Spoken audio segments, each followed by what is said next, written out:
Hi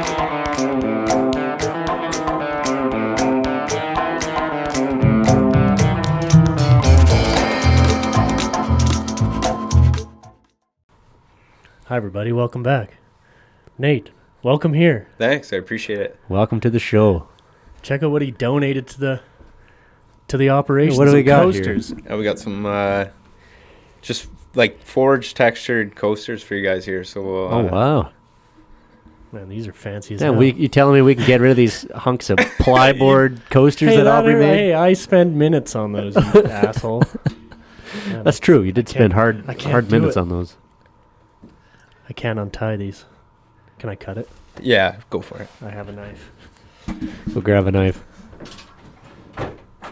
So you forged these yourself, eh? Yeah, these are not a lot of forging goes into them, but it's just plate that's cut into 4x4 squares, and then you whack it with the ball peen. And yeah, that's what I started doing, and then I have a forging press that I built like a die to do this, just because hammering that, like peening that with a ball peen hammer, your shoulder's like ready to that take fall forever off by the time you're done. Yeah, I had to I had a big order for like texturing like this, but it was like 12 pieces, and the pieces of plate were like 18 inches by like 4. Okay. So yeah, I got halfway through that, and then I made that texturing die after that because it was. Yeah. What? That's in some sort of like it'll hammer it for you. It's just a machine that does it. No, it's a machine, so it's like a 6-ton press. But I just made all these ball bearings, and they're held in by like a perforated sheet with holes in it. Yeah. So I can do, I think it's got 8 or 10 bearings on it, so I can. Oh, and then it just. And then so you don't even have to heat this up then, or I got to heat that up, yeah. Okay. But then I just rotate it in there with the. Right, and then just use your press, and it presses those little. Yeah, it makes it a lot easier. Okay, yeah. Slowly came up with lots of different ways to speed things up or make it a little less labor intensive. So make it easier on your body. Damn, that's cool as fuck. What would somebody be using? You said an 8x16 inch piece? Yeah, so I made these, it was for an interior design company, so I made push plates for, like they were building a new office, and they wanted push plates for one side of the door, and then big, like long, like 40-inch bar handles for the other. So Yeah. That's sweet. So you're fairly busy doing it? Yeah, really busy. Yeah, like it's kind of slowed down now, but in January I was swamped, and I actually sent some stuff to Netflix in Vancouver for a. Really? Yeah, I can't. They don't tell me much, and then I had to sign an NDA. Like that was my first non-disclosure agriement, so I can't disclose. I can't say much, but I don't even know what to say because they haven't told me nothing. They just tell me what they want, and then they. It's kind of cool because they, like normally the stuff I sell, people will like not barter with you, but they'll complain about shipping and stuff. But like Netflix has so much money, they just gave me a FedEx account, and once it's done, they want it there the next day. So nice. That's crazy. Just cut the check. Yeah, pretty much. Yeah, and they even like the consultant who. Or she's like a prop buyer who kind of set it up. She told me over the phone, I don't even know if I should say this, but she said it is Netflix, so like they're paying for what they want, but like so don't go out of your way to do free work for them. You know what I mean? Like price it accordingly, kind of thing, right? Yeah, because they'll pay it. Yeah. There's like I've paid $12 a month for. Exactly 10 years like everybody else, so getting back what they owe. Yeah, exactly. So if Netflix ever hires you, don't be afraid to bill. No, exactly. I mean, they're making a show, and like it was pretty specific, some of the stuff they wanted, so it did take some time to make tooling to make it and kind of come up with a refined, send pictures back and forth, make sure they're happy with what they get, kind of thing. So interesting. Yeah, and you're like the most famous dude we've ever had on. Yeah, I don't know about that. Just one of the other local characters. Another one of the local workin' stiffs. Yeah, that's right. Drinks Bud Light like the rest of us. We all come from different walks of life, but we can all agree Bud Light tastes pretty good on a Friday evening. No doubt. It's perfect. Hey, did the liquor store change hands? I did see somebody new in there. But they park their vehicle the exact same way the old people did. So. I don't think so, because I recognize that lady. I think she used to work at the grocery store in town. Or did she own the grocery store? Maybe. Yeah, because I think they sold that. So I don't know if... Maybe she's just working there for shits and giggles. I'm not sure. I'm not sure. I asked her the other day if she was a new employee, and she said new owner. So. Really? Yeah. Oh, shit. So then... And she was there again today, so... So then where did the old Koreans go? I saw him there today too, so I'm like trying to figure out what's going on.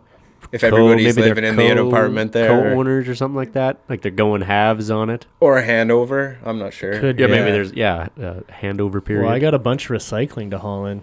For people that don't know, it's a recycle depot with a liquor store off the side, which is the greatest idea. Oh ever. man, those people are geniuses. This is a good time to take it in too, because in the summer, if you go in there and you open that little door, it's like, you know, when you go into a garden shed and it's just been like, there's just stagnant warm air. That's what that's like, but it smells. But it's rotten milk jugs and beer cans and whatever. Well, and you God don't get else attacked knows. by wasps. Yeah, exactly. Oh, it's bad in there. Yeah, Get stung to fuck from the 15 million wasps who live inside there. Oh, it's a good experience though. But yeah, winter's a good time to save them up and take them in. Yeah. Well, I do my best saving in the winter. That's the problem. I love doing like a yearly trip of recycling. I don't know why. Just a flex at the depot, or what? Dude, you know that you walk in there, that guy sees you come in with 14 to 20 bags of empties, and he's just thinking like, oh, for fuck's sakes. That's the worst for the other people too. The worst is when you pull up behind that and they... You're going to wait there for 45 minutes. I'd like to make a day out of it, okay? It's a good Saturday afternoon activity. You just haul in all your recycling. It's a good Saturday activity all day. Your donation amounts have probably gone up substantially since this is started. Yeah, probably. Yeah, there's a good chance of that. Yeah, we definitely support the local economy. Yeah. Yeah, we buy our beer from them and then we bring the empties back. It's a great deal. It's great. And the best part is you go in, you give in your empties, your milk jugs, whatever. They give you cold hard cash. And what do? Walk next door. You walk right over. And you buy another case of beer with it. You know what's funny? Before you got here, I was talking to Gump. I was like, man, I need to get Nate to build me something. I'd like a couple brackets for some shelves so we can hang some shelves in here. Oh, I could do that for sure. And then you end up bringing coasters. Like this fucking guy. What a nice guy. He's already in my head. Well, for the sauna, you might have to come up with some hardware or something like that. Yeah, well, I was just thinking that, you need that big long spoon for your water, right? For the water, that's a good idea. Yeah, I got a few of them. That'd be sweet. Get ladle. Nice. So do you guys already have the electric heater? Or? It's a wood-fired heater. Oh, wood-fired. It's made out of a filing cabinet. Oh, right. I did hear this. Yes. It's still gray. I'll be honest. It still has the paint on it. We'll have to burn that off. Inside or outside? No, well, I'm gonna. There's gonna be a burn-in period. So I'll burn all the paint and shit off of there. But it should work because we wanted something that was made out of real thin metal, so it would just get hot right away. Right. Transfer some heat. And then I look at this. This filing cabinet, like it's the perfect size, it's the right dimensions, thin metal. I'm like, shit, we'll just use that. Jeez. So we'll see. It might be too thin, and it might just burn right through. But we'll burn that bridge when we get there. That's right. That's right. We'll burn that cabinet when we get there. Where'd the cabinet come from?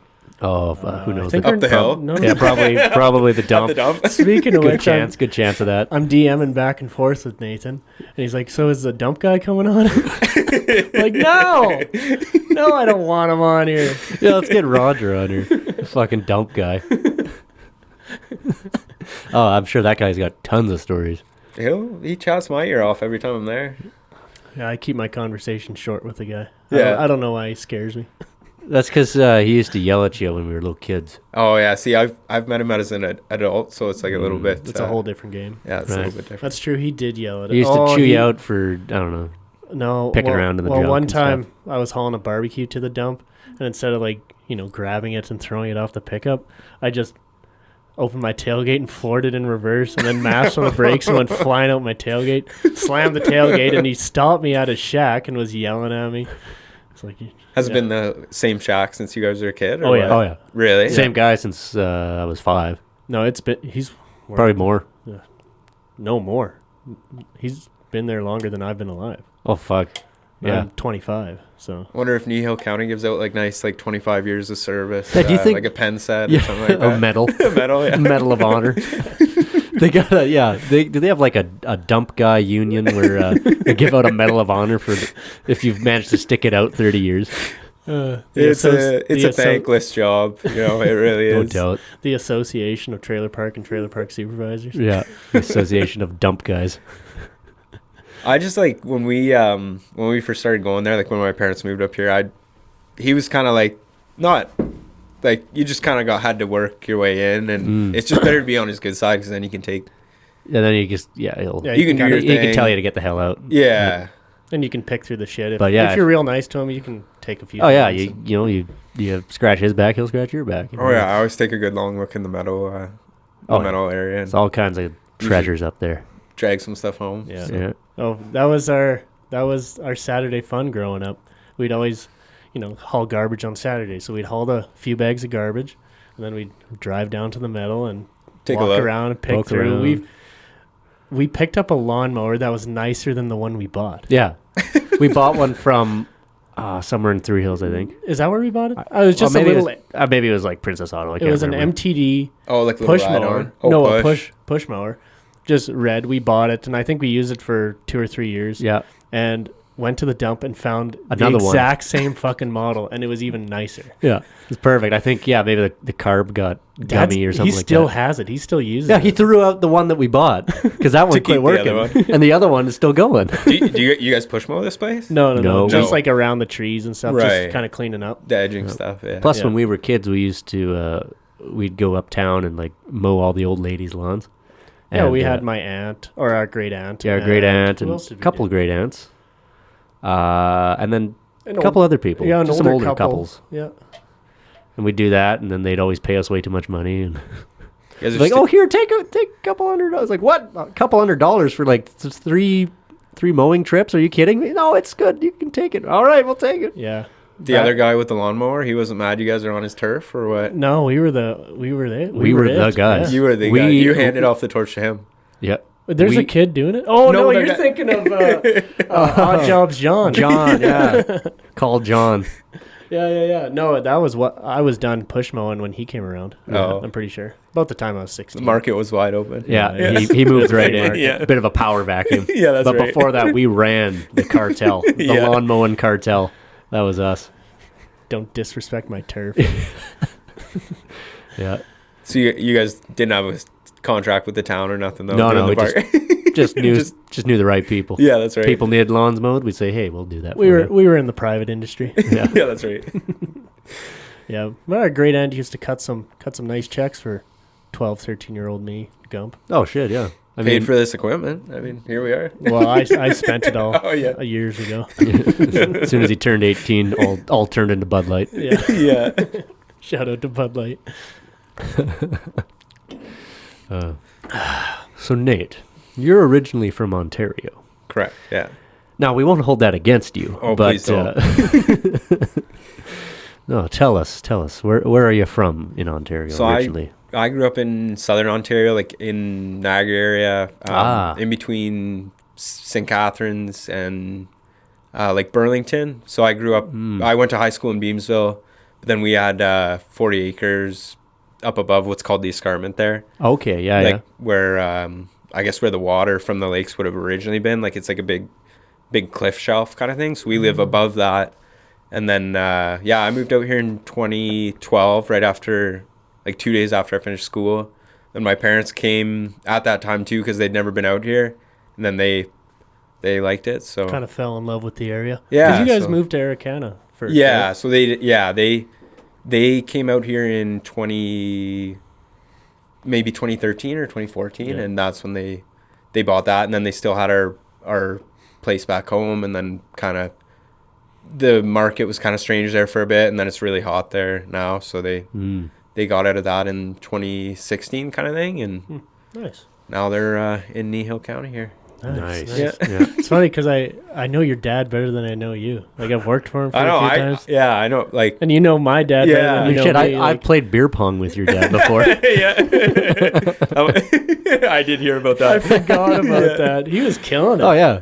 Yeah, him and Stanley Friesen, they teamed up the one night, and oh man, they were crushing. They were doing great. Yeah, and then I met your dad at the bicycle service station there. Like I was driving by, and he was with some guy from Maple Creek, Saskatchewan, I think, and he had a bunch of old Mac parts on his trailer. Oh yeah. Would have been Randy from Maple Creek. That could have been it. Does he own an excavating company or something like that? Nope. No, he's just a rancher out there. That could be it. I was driving by, and then I seen all these hoods on this trailer, and I wheeled in there. Yeah, big slammed Mac on the guy. brekes and wheeled in there, and and then I met your dad, and then I kind of forgot about it, and then I think I seen him at maybe Tyson's wedding, Yeah. and then he said something to me about my truck, and then I when you like know that you've met somebody before, but you can't, or it's not really occurring to you where you know him from, and that, and then it occurred to me. So, or he told me. Yeah, did Dad remember who you were? Yeah, he definitely did. Yeah. Doesn't forget people. No. He's weird that way. What a weird guy. Yeah. I remember most people, but then I'll run into people that I've met, this is just recently, and I think my memory's starting to old age is No, creeping maybe you're in. just seeing too many people. I think that's the problem. Yeah, You Yeah. just see so many Could people. be part of it. all these faces look the same. Because I went and located some lines for a friend of mine, I don't know, 3 months ago. And, well, his neighbor's a real old family friend, but I didn't know it at that time when I was locating. So he comes onto the yard, and it feels like I'm talking to him, and we're super friendly to each other. It's like we knew each other. It's like you've had the conversation Yeah. before. And I could tell he's like, man, I've seen this kid before and whatever. So I went on with my day, and then I told my parents the next day what I was doing. They're like, oh, that's so-and-so from way back. You remember him? I'm like, oh, no fucking way. I had no idea he lived out there. Right. But it happens sometimes. You just come across Yeah. people from your past. You're like, damn, where the fuck do I know you from? Oh, And this is like, last time I seen him was like when I was 5 or 6. But I that's felt pretty like good I that you knew the remember guy. that. Yeah. I'm talking like I was at Acme Farm and Building, and I met the guy a year ago, and now I can't remember who it is. So I'm Yeah. pretty bad that way too. Yeah, I know lots of faces. I know no names, but I know that they're from around here, that they fit in somewhere. That happens to me all the time. Yeah. People talk about this guy and that guy. I'm like, oh, I know that name. I don't know the face that's attached to it. I'm terrible for it.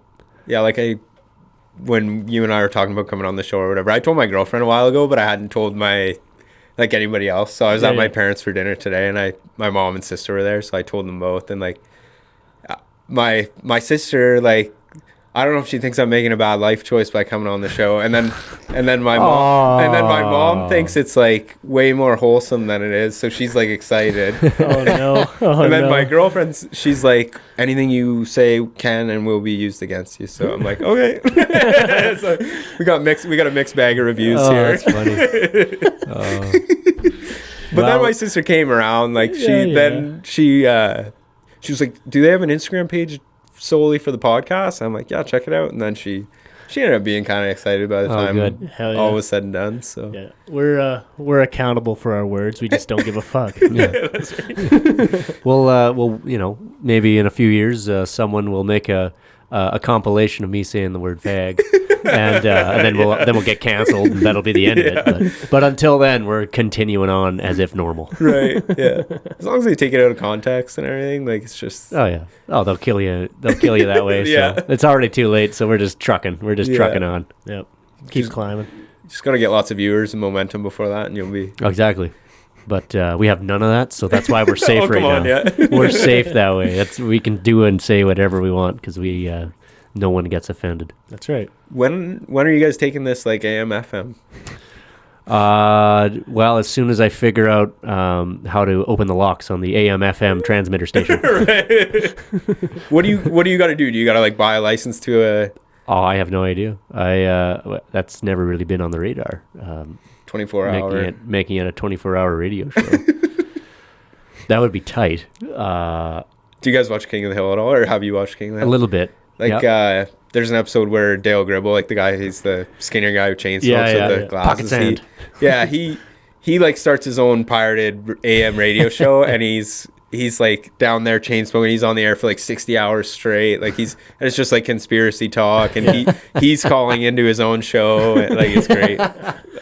That's kind of what I'm envisioning here, but we need to. You got to that'd be crack great. into the AM market. First. Yeah, we gotta get a transmitter and stuff.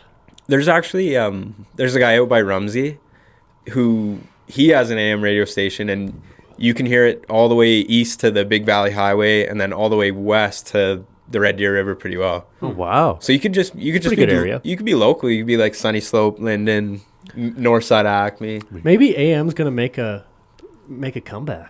I think it is, honestly. Maybe it 'cause I never know left. I mean, I know lots of people who listen to AM Oh, news, I listen to it, like yeah, AM all the time. 660 or 770. Yeah, I've been hard on 770. Really? actually lately, Yeah. yeah. yeah. Like, I When know your lots of blood people. pressure needs a good boil, you just crank her. And Yeah, yeah. AM 770 is real good for that. Yeah. Like, what do they call it? What's their Fridays?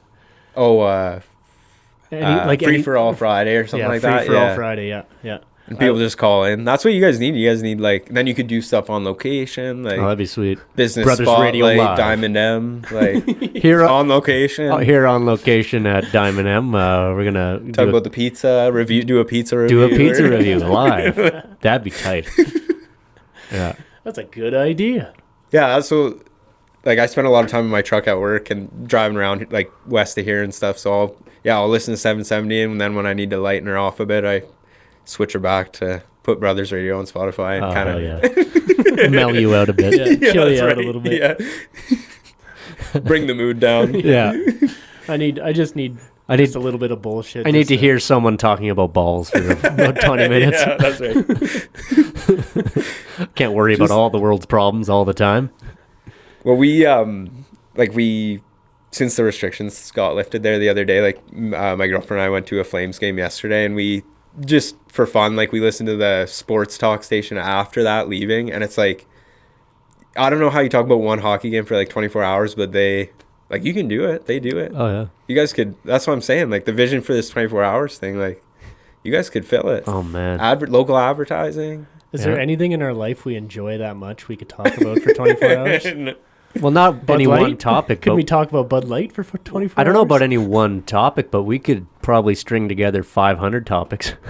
Oh, yeah. I mean, we string together 500 topics in 2 hours. In 2 hours, yeah. So Yeah, that's right. it's Yeah, totally just bounce doable. all over the place. Just That's all bounce good. over. But just have general guidelines of shit going on. Maybe just hire a morning guy for when you guys are at work, and then just pick her up after. Exactly. We'll hire a morning guy, and I'll just quit my day job, and it'll be "Hi, this is Todd, the morning guy."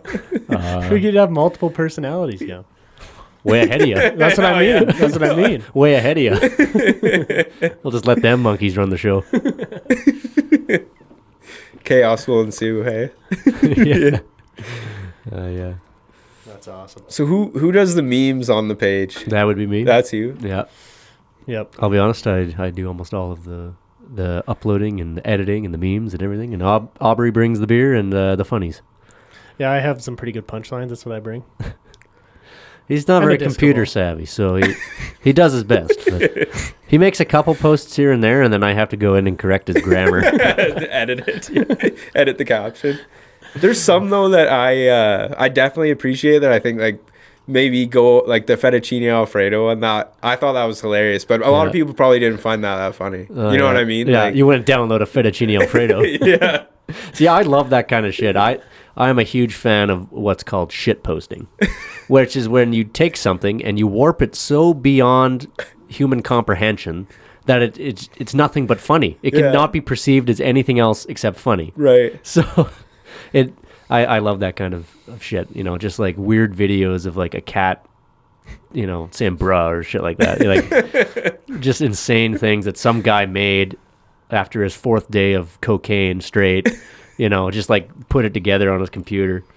That's the kind of stuff I live for. Yeah, that kind of the memes. more obscure shit is As obscure as absurd as possible. I love the absurd. From the darkest holes of the internet. Oh yeah. Yeah. Exactly. The darkest corners. It's a lot of these memes. I've talked about this before, I think, in a very early episode. But these shit posts and memes kind of like that, the absurd type shit. It's reminiscent of a art movement that started in the early 1920s. Right. It was called Dadaism, and this started in Europe right after World War I. And it was kind of a reaction to the sentiment that people had. They just went through this over a 4-year war that was horrendous, killed millions of people for nothing. The lines never really changed, and people's lives were completely destroyed. And so most artists, when faced with that like reality, were like, well, there's nothing else to do but make absurd shit because this world is so absurd. Yeah, right. I think that's where we're at. So I think it's maybe kind of the same thing where the world is so absurd. So the only way to like try and combat that is to come up with memes and jokes and art that's even more absurd. Right. Even go way farther out to left field. That way it makes the world seem less crazy, I guess. Is that a sign that we're in like a decline though, or what? I don't know. I don't know if we're in a decline or just a different mode. We're in a different stage anyway. How do we break out of this though? I don't know. Time will tell. I don't know if nothing is ever obvious. Brothers Radio. Yeah, that's right. Yeah. The hope we need. The heroes the light. nobody fucking asked for. We're the light at the end of the tunnel. You know those Obama posters, or it says like hope or something, and he's all these different colors. That you guys could We mock could be that. I think. Yeah. Hope. Believe in Brothers Yeah, Radio. believe. The future. So Oh, yeah. so what did it? Did you guys kind of have to like persist through the first few episodes just to get this, like, to get it off the ground, like it? Well, it didn't take much to get off the ground. Like, we just had to stay consistent, and honestly, Gump's the reason we're still at this. Like, I listened. You tapped out a while ago, right? I was like, I listened to myself. I'm like, I can't believe people actually listen to this. But Gump's like, oh, let's just keep going. And now it's a juggernaut. It can't stop it. No, you can't stop it. I mean, we got pretty steady listenership, you know. Yeah. I mean, it's not like a lot of people, but it's steady. Like, people actually consistently tune in. Right, like a lot of repeat. A lot of repeat listeners. People, like, look forward to it. Yeah. And we've learned a lot of shit, especially in the first 10 episodes. We Oh, yeah. learned a lot of shit. Mm-hmm. Just on the production side and stuff? No, yeah, like on actually, you know, Production side, and also just, like, how to lay it out so that it's the most entertaining. Right. You know, and how we speak to each other. Like, we have to work together. You can't stumble over people. We had a couple fights. There's a few of those. Yeah. There's a couple fights in the house after some podcasts, and like, quit fucking talking over each other, that sort of stuff. So we had to work some of that shit out. But That's a brothers thing. Oh, yeah. I think. yeah. Family And thing. I don't think I would have done it with anybody else. There's No, not I a mean- chance. well, yeah. Who else do you know who knows how to run this equipment? Well, not even that, but like stumbling over somebody that's not your brother. I mean, and then you just want to punch him in the head. yeah. Yeah. And then AK. it would have been a falling out at episode 7. Yeah. Like, Right. so You kinda guys are kept getting each it other figured going. out. Yeah, Pretty yeah. refined now. Yeah, I think these past, I don't know, I'd even say 25 episodes have been pretty consistent. Mm-hmm. But yeah, it's been a lot of fun. Mm-hmm. Definitely had some fun nights up here, that's for sure. Oh yeah. That's right. Yeah, we've had some pretty good times. Yeah, if you go back to episode 1, like none of this stuff was on the walls either. Yeah, It's like we it's didn't totally. even, the studio wasn't even set up. We recorded that one in like the basement.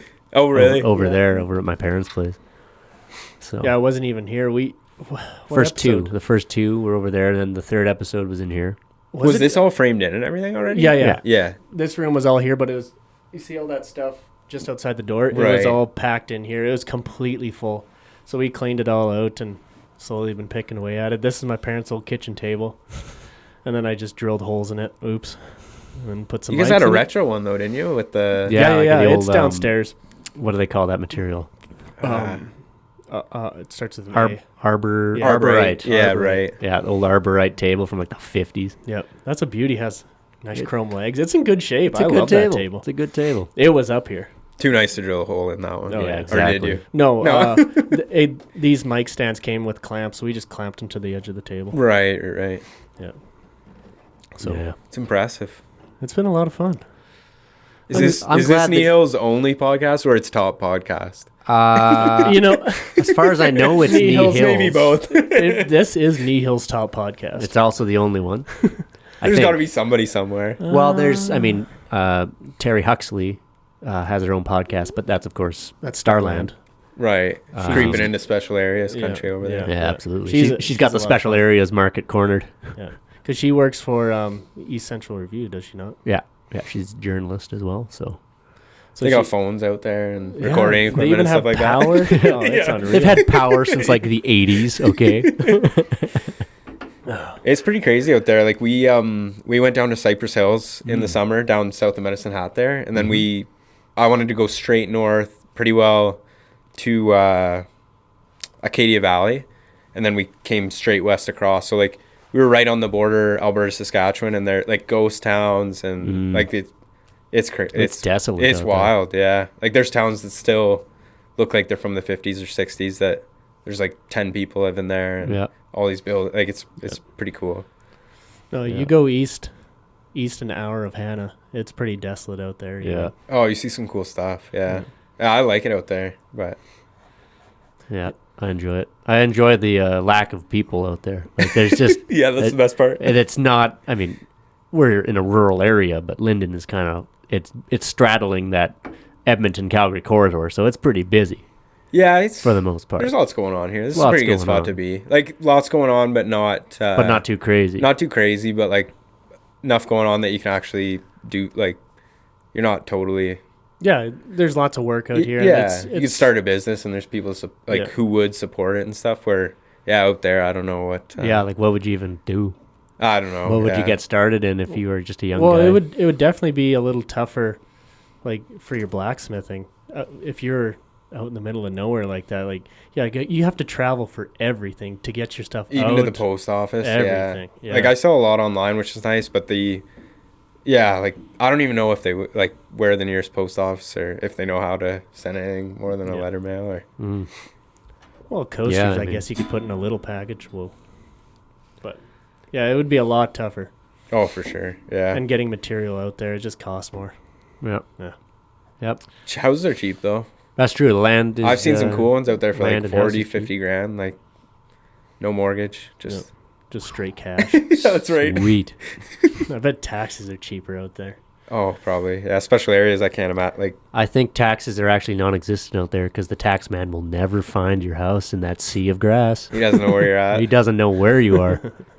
We were like this year. When we were up there, it was like the dead of summer, like in the middle of the drought, and it was like just patches of dirt. Like it was nothing growing. No, there. there's a reason that like a lot of people didn't make it when they tried to homestead there. Like in the 30s. Yeah, like there's a reason nobody is trying. You know what I mean? Like there's holdouts, but there's a reason it's not like a Three Hills or a Linden or whatever, right? Oh yeah, I know exactly what you mean. Yeah, I mean, I remember reading there's a document actually. There was a surveyor commissioned by the British government.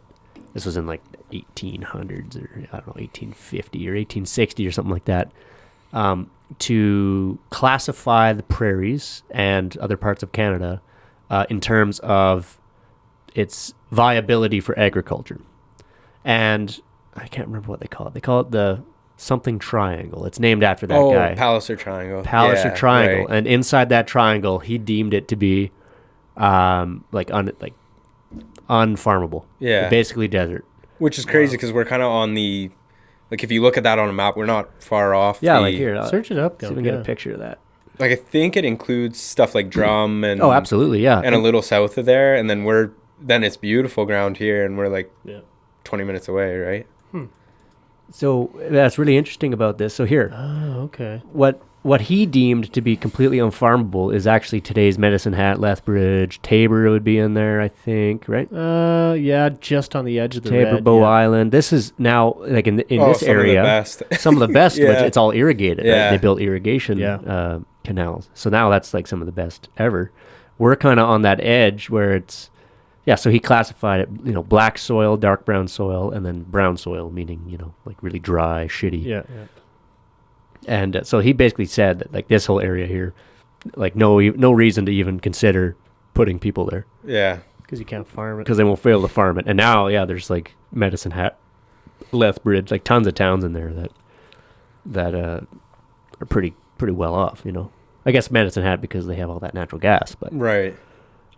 But Cypress Hills, that's probably what that. There's that little tuft there. Yeah, that's Cypress Hills because it.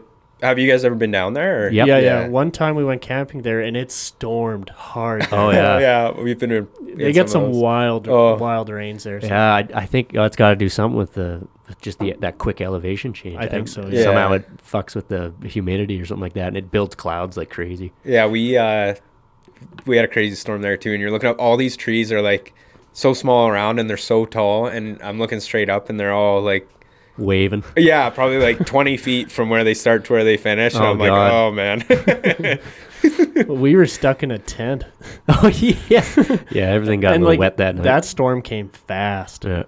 It was sometime in the evening, but it just rolled in. It just rolled in. Like from the time it got windy till it was raining was like 10 minutes. Yeah, it was wicked fast. I think that's the highest point from the Rockies all the way east. Like it's pretty well as high as some of the some of the Rockies, like like higher than the foothills and that. But yeah, it's definitely up there. It's kind of weird. It's like, why the hell is that there in the middle of the plains? But then I guess it's like, why are the Black Hills in the middle of South Dakota? It's like one of those things. It's just kind of some remnant of a great mountain range that doesn't exist anymore or something. Yeah, I think the part of that one, I think what they say is the glacier split around it and left it. Yeah, so it's what would have been there, I guess, but they probably would have had lots of different vegetation there than what's there now, obviously. Right. But yeah, it's like untouched. That's neat. Because you're driving south of Medicine Hat and it's flat and hot. You can see the dead air just sitting there, and then it just pops out of you drive up a hill and there's a big lake there. Like it doesn't make any sense. Yeah. That's gorgeous country. Wow. Gorgeous, beautiful. Yeah, we went there a few years in a row, and it's kind of nice because it's like there's like stuff to do, but it's not busy. It's not like a Banff. It's not exactly. It's not like the provincial park. No, there's not a million people there. And there's lots of biking trails and stuff like that. And there's what's it called, Fort Walsh, I think, which was like a big. Oh yeah, during the whiskey trade and stuff. Did we ride our bikes to there? Yeah, because there's like a museum there for that place. So I think we stopped in there. Like there was a huge. There's a big provincial park there, and then there's that. Oh, come on, cooperate, computer, come on. Where's the map? Okay, well, it's not cooperating. Typical, but you can kind of see that lake there. I can't remember what's it called. I think that one's Elkwater Lake. Elkwater Lake, yeah. But then you go further east, and you can fly fish we fly fished some of the lakes and stuff there, and there's lots of trout and. Nice. Amazing. Yeah, we did a little off-roading too because we were trying to get to that Fort Walsh, and it's kind of the beauty of it is that it's not super industrialized and commercialized, so we ended up on a goat trail, and we're taking down the gates and putting them back up, and then we finally get to the an hour into the drive, and we can't go any further. And my girlfriend was not too pleased with me after that. Took her SUV through all the gopher holes and. Oh, that's awesome. I don't know. When I'm looking at it, I don't know that we did go to this place. No, we were going to maybe. Oh, we were going to, and then we were talking about it. I don't know. I can't remember. We did. We rode our bikes down it must have been 2 or 3 miles of just downhill fucking road. It's crazy. Oh man, yeah, you got some serious speed going down that. Yeah, that's pretty crazy. Yeah, it's fun going down the hill, but yeah, it seems like lots of stuff's uphill there too. So I just.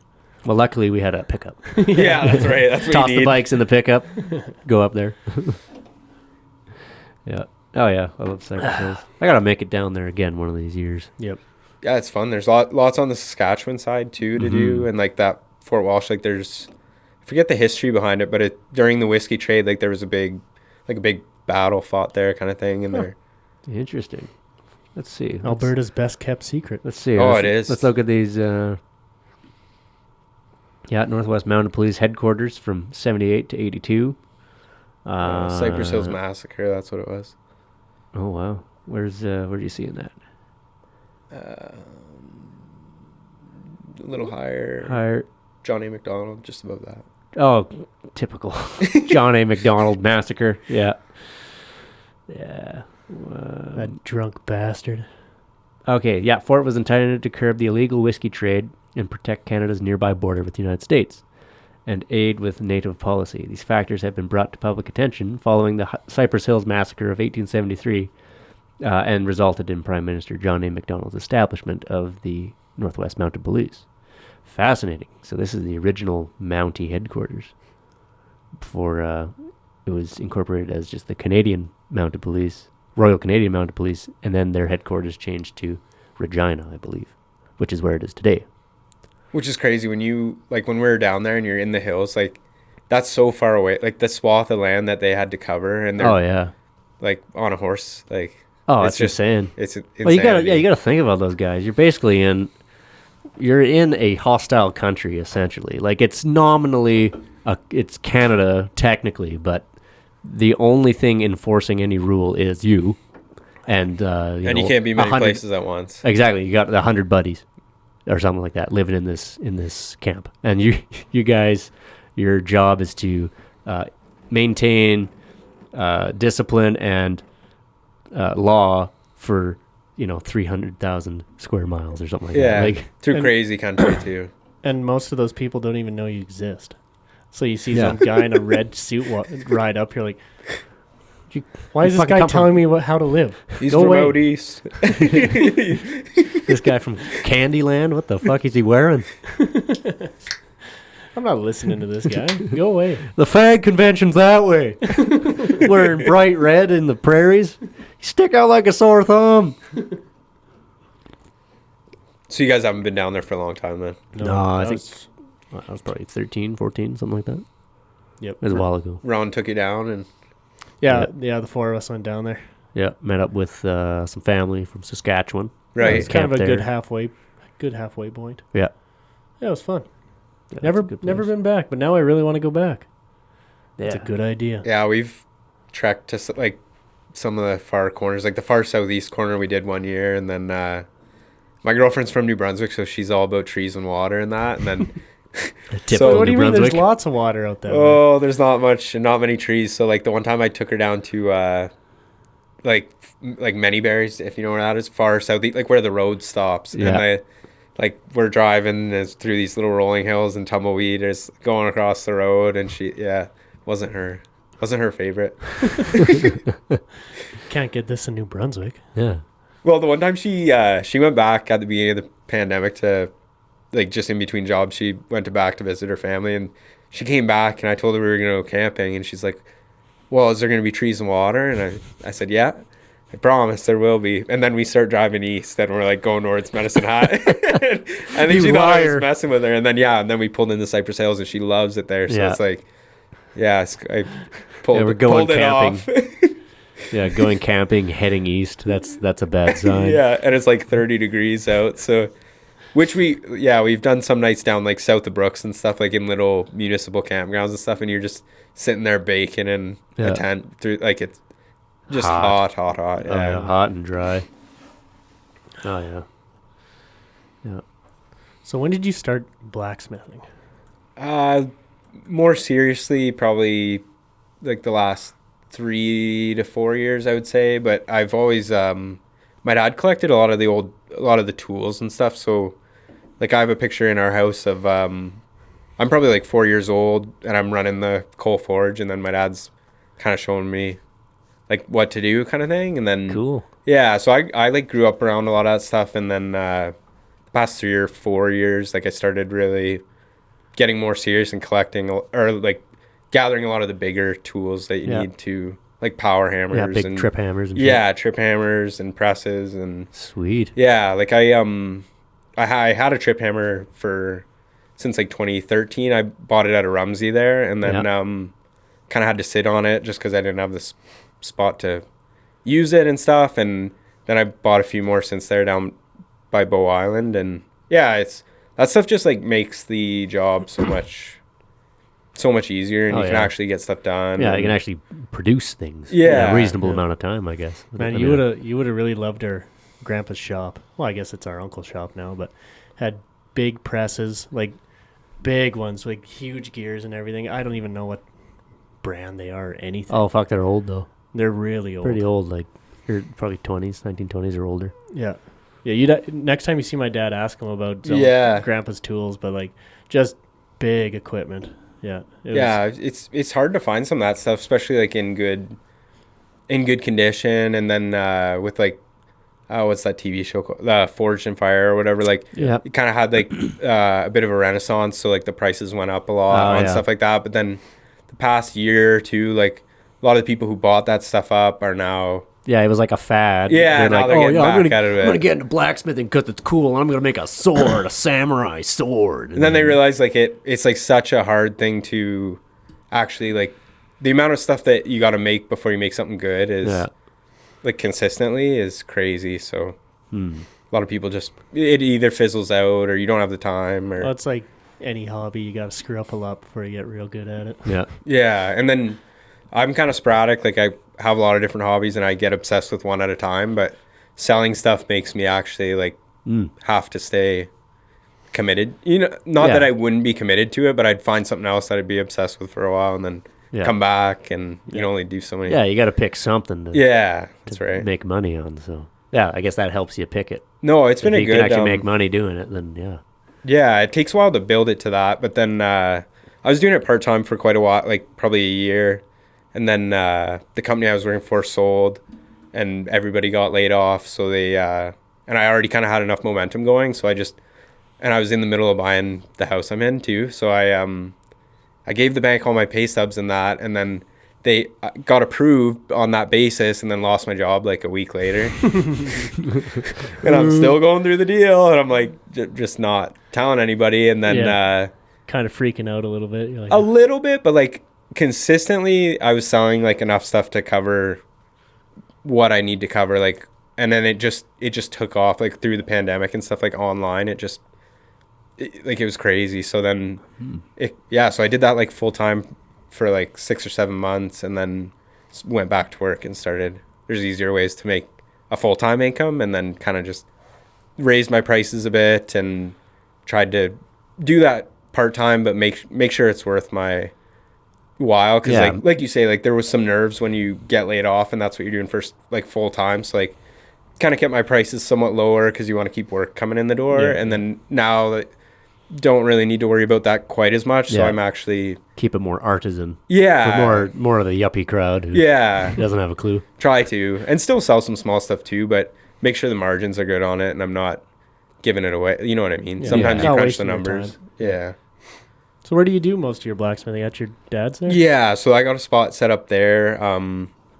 It's pretty primitive, but like I don't need like the big press I got is there's no electricity to it at all, and it's 6-ton down pressure. Yeah. So it's got a big counterweights on it, and then like a 3-lead screw, and it generates all the pressure. So you just hold onto a handle and rip it, and that's 6 tons of pressure coming down. So like shit. Yeah, it's crazy. Yeah. So that's a primitive. That thing's like 100 years old, made in the UK. It probably weighs like 1,000 pounds. Like it's super heavy, but it works good. Like for I don't know if you've seen pictures maybe of some of the hammers and stuff that I've made. Well, I was in your workshop one day. Oh, you were? Yeah.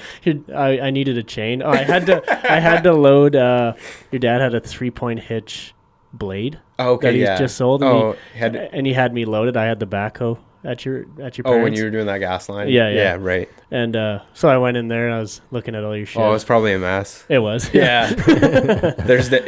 Sometimes it's pristine and then there's no in between. It's either pristine or it's never pristine when some random guy just walks in. Yeah, no, that normally happens after I dropped everything. Like I was in a rush, dropped everything exactly where it was, and then it wasn't too bad. Like my shop has been way worse. You should have seen it at the beginning of this sauna. You're like, I had paths around shit. It was awful. Yeah. I've been like at my place in town in Erie, Canada. Like I've been doing the inside of the garage with tin. So I insulated it, polyed, OSB, and then tin, and it was like full, and I'm doing one wall at a time and like one section of the roof at a time. So I'm like moving all this heavy stuff like over to one wall so I can do that one, and it's just a total disaster. But it's starting to, all the walls are done, the heater's in and that, so it's starting to kind of come together. But for a while there it was, and my girlfriend's like super neat and tidy, so it's likes everything in order, so it's kind of bugging her a little bit. Definitely. My girlfriend's the exact same way. Doesn't like things out of place. No, exactly. or not so much that, but just doesn't like it dirty, or just doesn't like junk laying around.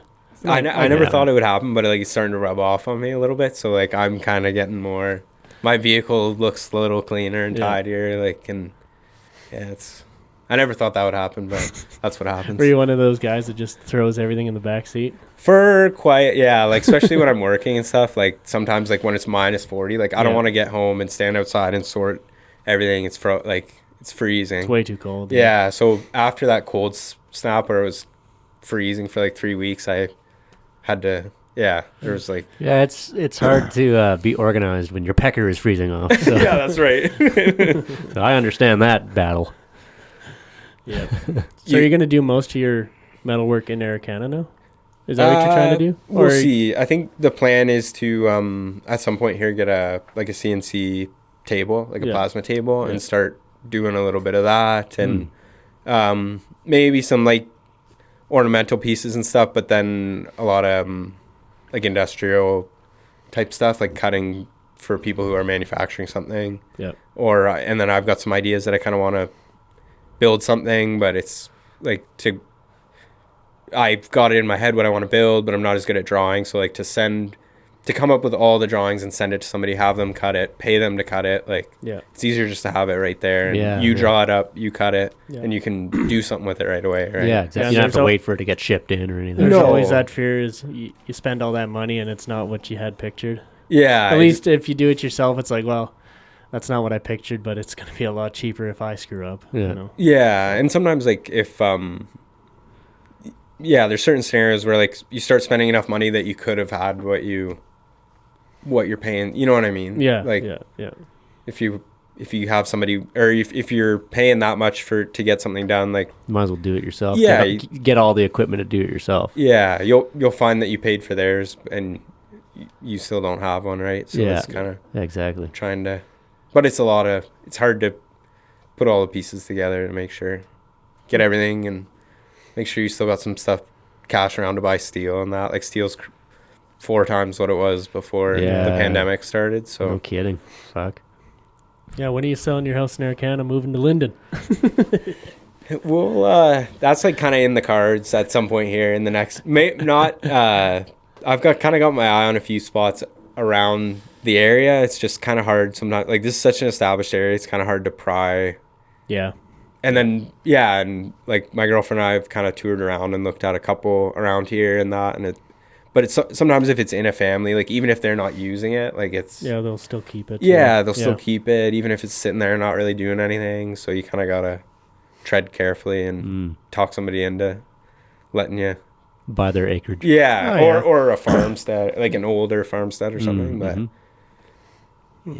so it's in the cards. But my girlfriend does, like I say, she likes trees and water, so we're trying to find somewhere with some trees around it. Well, there's a couple sloughs around here. Yeah, Keever's Lake. Yeah, you can buy some land off of Keever's Lake, build a dock out there. You know. It's not bad around there. There's some trees and stuff like that. But the water is not nice. No, I don't not know. for swimming. No. Have you ever tried swimming in there? No. Oh, I have. It's not great. You can't really. You could walk across it if you wanted to. No, you would sink through the mud and then drown on the underlayer of the lake. They can't find you in the mud. They'll never find you because I think it's one of those lakes where there's an upper layer of water and then a layer of mud that's like 4 or 5 feet thick. Oh, and then there's another lake under there. And then there's another lake underneath. I think it's kind of like that.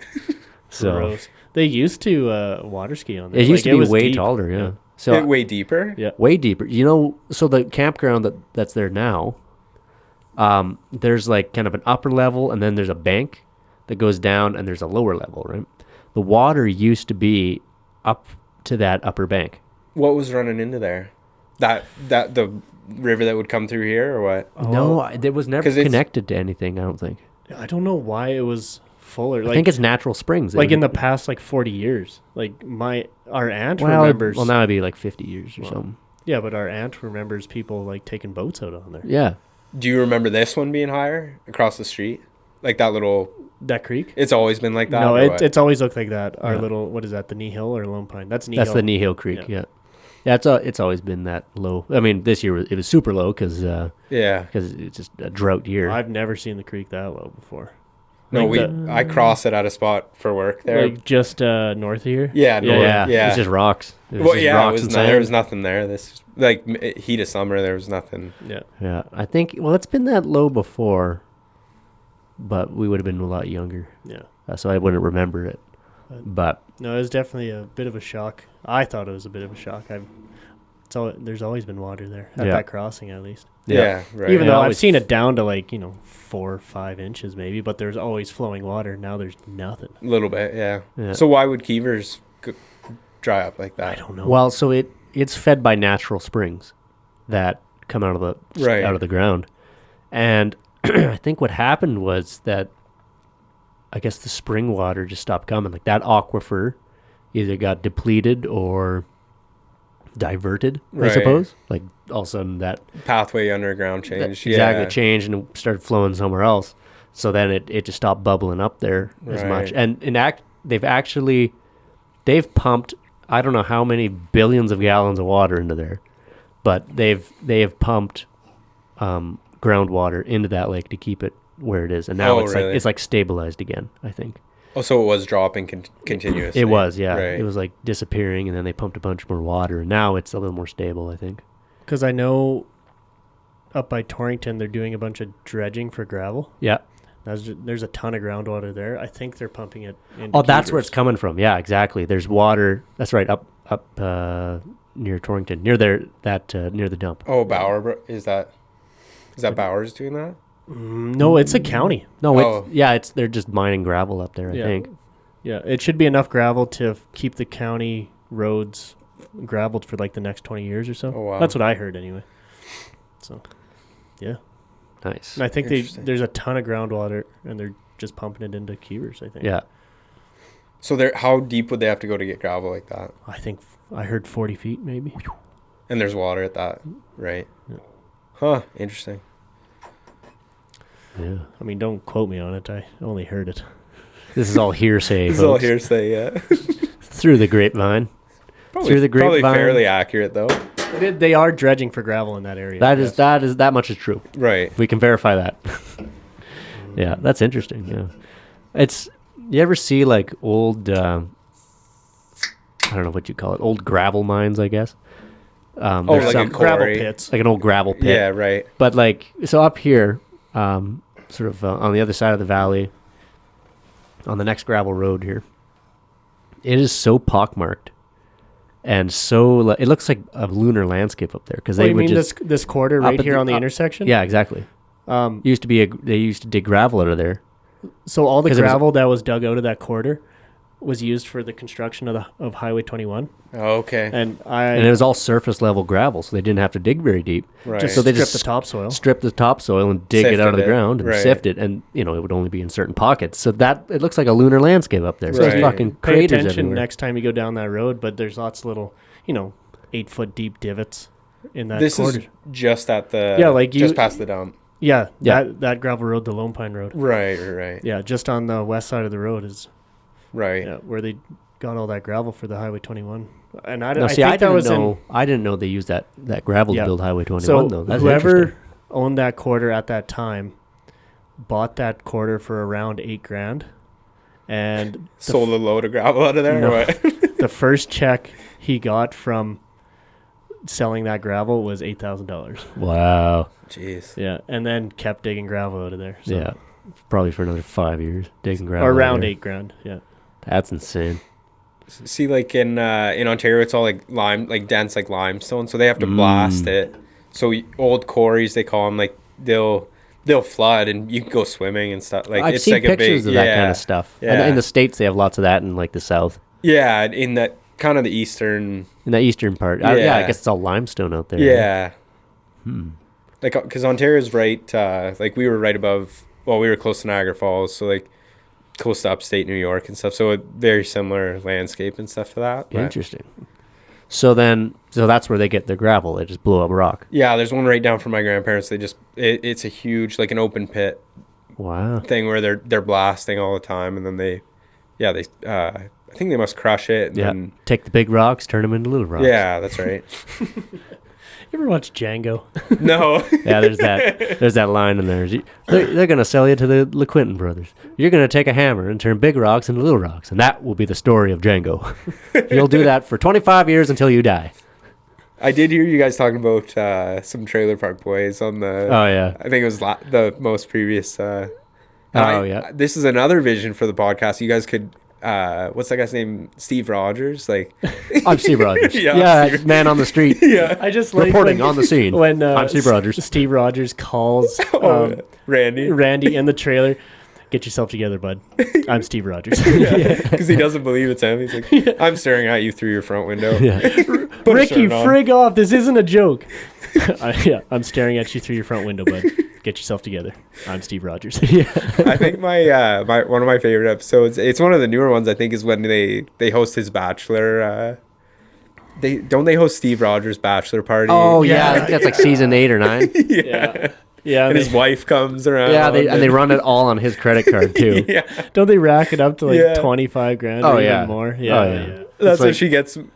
And then his wife shows up and what's his Donnie or The cousin there. she walks out of the Donna. Yeah, Donna The walks out. transvestite lady. Yeah, walks out of the shed and Steve Rogers' wife's like Oh, I yeah, forget he had what she sex. says, but- He had sex with the guy in the Donald. dress too, or yeah. Donald/Donna. Yeah, that's right. I forgot about that. I'm not too caught up on the new series. We really like the 1 through 7, like the original series. Yeah. Just because it feels like when Netflix bought them, they changed. kind of Well, changed. what them. happened was they got Flanderized. Yeah. That's a phrase used by, I guess, art critics of a sort. People who critique, like TV shows and shit like that. So what happened to The Simpsons, for instance, is as time went on, all the characters became Flanderized. They just became caricatures of the basic things that make up their character. So Flanders, he just became the annoying neighbor. Is hi diddly ho neighborino, and that's all he was. Right. So that they named this phenomenon after that. So what happened to the Trailer Park Boys characters is the same thing. They all just became really concentrated, really boring. But Like, for example, Well- Mr. Leahy, every second word was just Randy. yeah. He just Well, that and then ended it up was saying like Randy way everything more. everything with Leahy was shitisms because it was all made to be like clippable. Right. They wanted to be able to get like memes and shit like that. Right. So right. Instead of focusing instead on of like focusing on the story and the characters and the development of that, everything became like, okay, well, what is Mr. Leahy? Well, Mr. Leahy's drunk. He says Randy a lot. And he said makes shitisms. That's Mr. Leahy, and that's all he needs to be. It became way too oversimplified. I feel like that's like some of the earlier stuff. Like that was almost the best part. Was like the stories were like from start to finish. Like watching it unfold was like when they opened that the club in the what's it called? Like they call it License. Like they open the nightclub in the in the trailer park. yeah J Rock and the Rock Pile. Oh yeah. And they Trevor and Corey hand out all those flyers at like a gay bar, and all those gay guys show up. Do you Oh remember that? yeah. Yeah, I remember that whole thing. I definitely will say, what's his name? Jonathan Torrin. Yeah. Guy who plays J-Rock, Jonathan Torrance. He stayed pretty consistent throughout. Like he was funny. always funny. Yeah. Yeah. Good show. Yep. Yeah, very good. I think like 1 through 7 was really good. I think Ricky's character really took a downhill When Netflix bought them out or whatever, because like his thing is like he was never that stupid in the first few seasons. Like he's dumb, but he's not so stupid as to like question what a stove is or whatever. Like he would become so stupid that he doesn't even know how an everyday object works. Right. Like, and it would just be to the point where it's like, I can't watch this. There's this, because in the original Trailer Park Boys seasons, it was somewhat believable. Yeah, he'd get fucked up and eat chicken fingers. Yeah. He knows. Living in With his Ray, car, yeah. living in his car, eating chicken fingers with his dad. Like, that's pretty absurd, but that actually does happen. It is plausible, Whereas like Ricky growing dope to sell to Snoop Dogg, like in what universe Yeah, is that possible? Got a little too, gets too carried away. Got a little too big for itself. Once Ray was gone too, that was a tough. He was like one of my favorite characters. Oh yeah. When they go to the train convention. Oh yeah. Hot Herrenberg sandwiches equals hot. Pull the fuck over, bubs. So did you guys work today or? Yep. Yeah. I did a little bit. Yeah. Not very hard, but It's pretty muddy out there. No, I was thawing out a water line today. Oh, There's a farmer just east of Linden. Had a water line frozen. So Even with this weather. well, yeah, the frost is pushing it's it. coming up through right. The thing, it's interesting. Like as soon as it warms up, the heat actually pushes the frost even further down. Really? Yeah. So you get a lot of freeze ups, like even into spring. Yeah, like March is like. That's freeze up season. Yeah, I seem to be doing a lot of that. When it starts to warm up, there's always frozen water lines right about that time. Weird. Yeah. Huh. So as the ground's heating up, I mean it's warm down there, but it just drives that cold even further. That's interesting. It is. I wonder what. We should get a physicist on to explain this. I don't think you need a physicist to explain. Well, that. I want to know exactly how the thermodynamics works of that. It's fascinating to me. Yeah. I think in like in oil and gas that happens too, like where a pipeline comes in or out of the ground, like like you're saying, like it'll freeze when it's cold, obviously, but then when you get Temperature change. Like that, that's when it freezes even worse. Water's falling out of it because it's going like a heat. It's going from something hot to cold, and the moisture drops right out of it, and then it sits there, and like you're condensation saying, interesting. Yeah, dirt work is interesting. I never really understood it. And Aub just started explaining it all to me one day. He's like, it's really interesting. There's a whole world underneath the surface. You got to worry, like there's different kinds of dirt. There's different, you got to worry about the frost. You got to think 3-dimensionally. It's like, yeah, I don't think 3-dimensionally. I'm just a surface dweller. This guy digs holes. Okay, I remember this conversation. Yeah. You got to think 3-dimensionally that there's like a whole another world underneath your feet. Yeah. That you got to. There's a lot of shit going on underneath your feet. There's like there's some rules. It's like, oh, now I'm digging with sand, so this is going to be a fuck show because it's going to collapse. You can't trust sand. Is it pretty sandy around here in some spots? Oh, this is a sand bowl, right? Especially right here. Oh yeah, like you could dig 20 feet down. I think it's pure sand. Really? Yeah. Jeez. Yeah.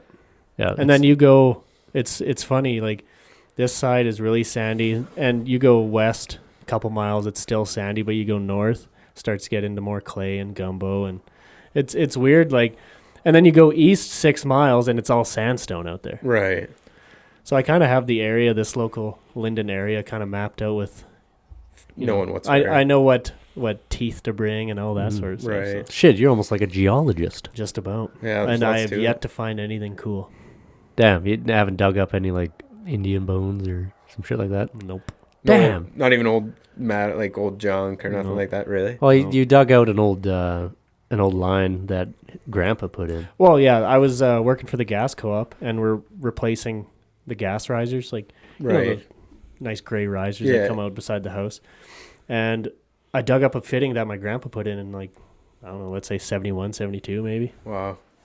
So I think maybe Uncle Arlen has it, or Dad might still have it. The fitting, it's just it's like a steel pipe with a coupler on the end with a plastic pipe melted into it, and that's kind of their early. How they did that crimping. Yeah, that's kind of their first try at fusing. It doesn't quite meet code by today's standards. But it probably held. blew off a few It still held. It was the steel riser is what rusted out. Oh shit! That fitting still was holding. So and that was at 50 psi. So yeah. I'm sure there's still lots of fittings our grandpa put in around here. Oh, probably. Yeah. So he worked for the gas co-op? Or? Yeah. So in, I want to say late 50s, let's say 58, Scottapold, they're out of Medicine Hat now, I believe. They put in some of the first gas line in this country. Wow. Like, I think the first gas line was maybe 4 or 5 miles east of Linden. Really? There's a lot of gas around here. A lot of gas here. And so in, let's say, 67, Grandpa Esau was working for the gas co-op. And they were, I can't quite remember what they were at that time. I think, were they just Nihil Gas Co-op at that time? Because right now they're Harvest Hills. Yeah. But I think it was Nihil Gas Co-op. And he'd go around reading meters and... He was the dude. And putting in gas line and that sort of stuff. So. That'd be a pretty good gig. Yeah. At that time. Yeah, they had a chain trencher, everything. So putting in services, that was his job. Nice. Now you're ripping them out. Well, now I'm doing the same. You're erasing history, brother. No, I saved that coupler. It's fine. We use some of the old pipes still. Like they put in a lot of plastic pipes, so when we dig it up, we take a look at it, and if it looks okay, we keep using it. Right. So most of the time, it's the fittings that leak. A lot of the T's and the couplers that are in the ground, right. that's what leaks. The pipe is usually good. So, yep. Digging up people's waters and stuff like that. A lot of them freeze. Yeah. Well, a lot of time people put in like plastic fittings in the ground, and eventually they just break. So we try to replace them with stainless. And I had a coworker. He was gone over the holidays, and he had a main line coming in, and it was feeding all these feeders or the waters. Sorry, and they. So one leaked, so I had to go shut off that leg. So I crawled down in the hole, and it was like looking at the fit, like some of the valves there. It's probably like 40 years old, and I go to turn it, and I'm like, you know what? You just know I know that feeling. It's either gonna break or. It's like, am I gonna make myself more work? Yeah. So I just kind of gently, and it was fine, but yeah, like the handle could have very well just left in my hand too. Like it just fell right off. Luckily, like a lot of the old brass valves, the valves are okay, but they always put a steel handle on them, right? And they just rust right off. Turn right into dust, so basically. You usually just grab a crescent wrench and you can turn them, but yeah, we try to replace everything with stainless now. Yeah, you pretty much have to. Yeah, and we've definitely learned to, like, we have fusing equipment, so we can put our plastic pipe, like, we can just butt them together and melt them together, right? And it's stronger. That joint is stronger than the pipe itself. Really? Yeah. Yeah, it works good. Neat. Yeah. Hey, Nate, I was going to ask you about these coasters you have here. It looks like there's some kind of a, like you put them through a tumbler or something like that to like get the edges off, right? Yeah. So these ones I would have wire wheeled, but I've been experimenting with like, I know a guy who he had a whole bunch of glass, like telegraph insulators. Yeah. So I put them in a tumbler, and they're all smashed up, but I gotta tumble them a little longer to get, because you can buy like ceramic, like a ceramic tumbling media, but it's like for a 5-pound bag, it's like, ceramic ain't cheap. no, it's super expensive. So I'm gonna try the glass just to. Could you use crushed up old toilets? You probably could, yeah. That'd be pretty cheap. Well, I'm wondering, does that tumbler, like throwing in this coaster, would it break down that glass eventually into like dust? Yeah. Like it would wear it down. Yeah, some would go into dust. Eventually it would just, like, the edges would get round, but you can use steel too. Like when I cut a piece of like tool steel for a hammer, I weigh it. Like if I want a 2.5-pound hammer, I weigh the piece, because you don't drill the hole for the handle. Like you punch it. them. You start at one end, then the other side, and eventually you just end up with a little, like a slug that weighs nothing, right? And then you just drift it open from there. Yeah. So like you have a pretty good idea on what weight it's going to be. You don't really got to account for material removal or anything. So Right. So yeah, I do have some of those slugs, and like stuff like that would work. Like a real hard steel works well for that. Yeah, like you said, tool steel. Yeah, tool steel, or even just little, like, if somebody has an iron worker that punches and shears and stuff, like just little scraps and stuff. You toss it in there and it takes all the edges off. And then also, I guess it kind of gives it like almost a coating in a way, because this has it's a very it's almost blue. Yeah, so color. that's a beeswax, like a wax finish. Oh. Okay. So I just, like, when it's at a real dull black heat, like the pores of the steel are just open just a little bit, you rub beeswax on there and it melts it and goes into the metal. Yeah, like I've had stuff outdoors for a couple of years, or in our bathroom or something, like humid, and it won't. It protects it. It doesn't rust at all. Doesn't corrode. Doesn't no. get that corrosion. No, That's interesting. You might get a tiny little, like, just if you left a really wet towel, but it's not like corrosion. It's just like a weird.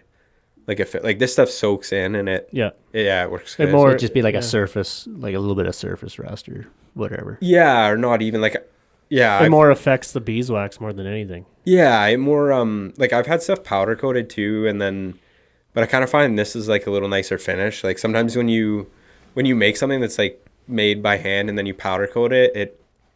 Well, it doesn't take away from the like distressing of the steel. Like you look at it, you can see a lot of stuff going on. I feel like if you were to powder coat it wouldn't look the same. No, that's right. Like the beeswax it's like a thin layer, but it's like also subsurface. So it's in the steel. Yeah.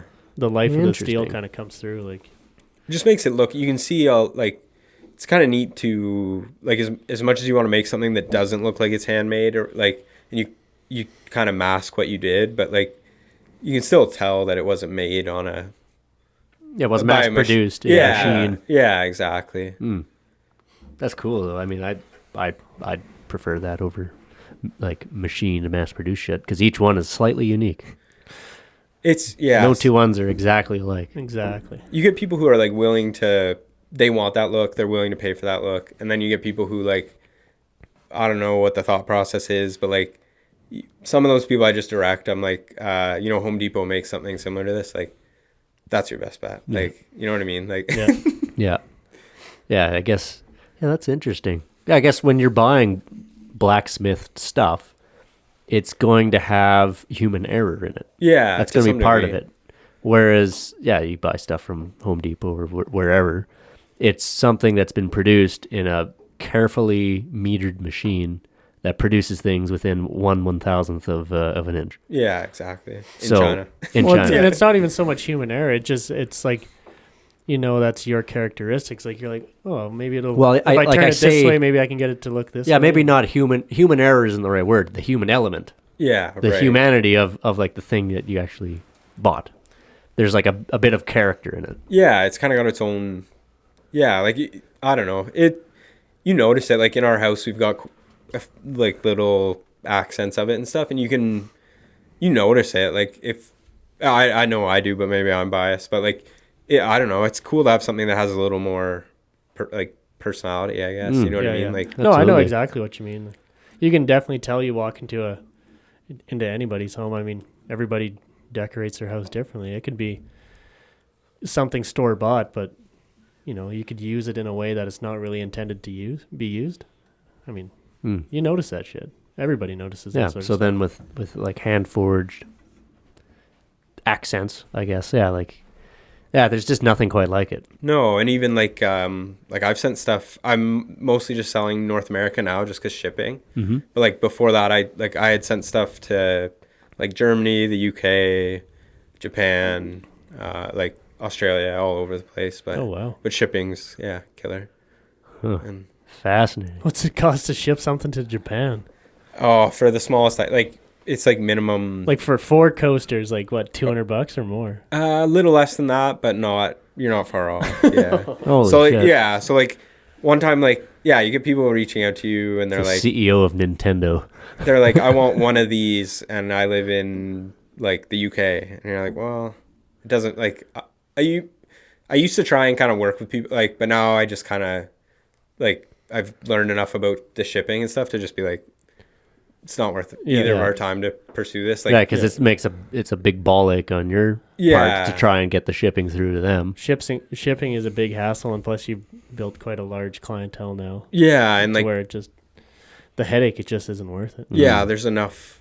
And with FedEx and stuff, it gets a little more reasonable, but like still, anything small just isn't really like I've shipped stuff like this for $100 and then crates for like $200. So like you get to a certain point and the price kind of falls off, and it starts making it worthwhile for everybody. You know what I mean? Yeah.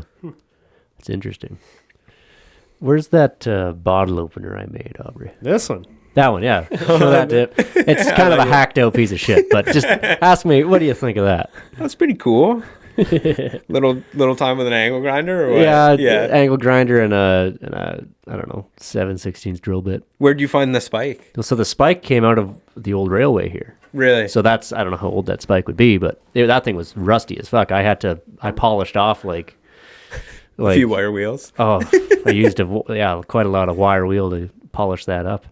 And so I left it the way it is, all pitted and gnarled and shit, because I thought that'd be cool. It's cool, yeah. No, there's a lot of people make, they'll like, make little, like, you can make knives. Like some of these, some of the spikes on the head will say HC, which is like a high carbon. So it'll hold an edge a little better. So you can make a knife. It's not like a knife making steel, but You can cut cheese with it. yeah, well, it'll hold an edge. You'll just have to sharpen it and stuff. Yeah. But people make like crazy, or I've seen people like as a challenge. Like they'll draw one of these out, like and the thing will be like 4 feet long, and it's shit. like an eighth of an inch thick. Like man. they draw it out as far as they can, or do funky stuff with it. Yeah, Oh, that's crazy. What would you do with an eighth-inch thick railway spike that's 4 feet long? Oh, the possibilities. You're building. Possibilities That's are how you. endless. That's how you build a railway in a Dr. Seuss book. that's right.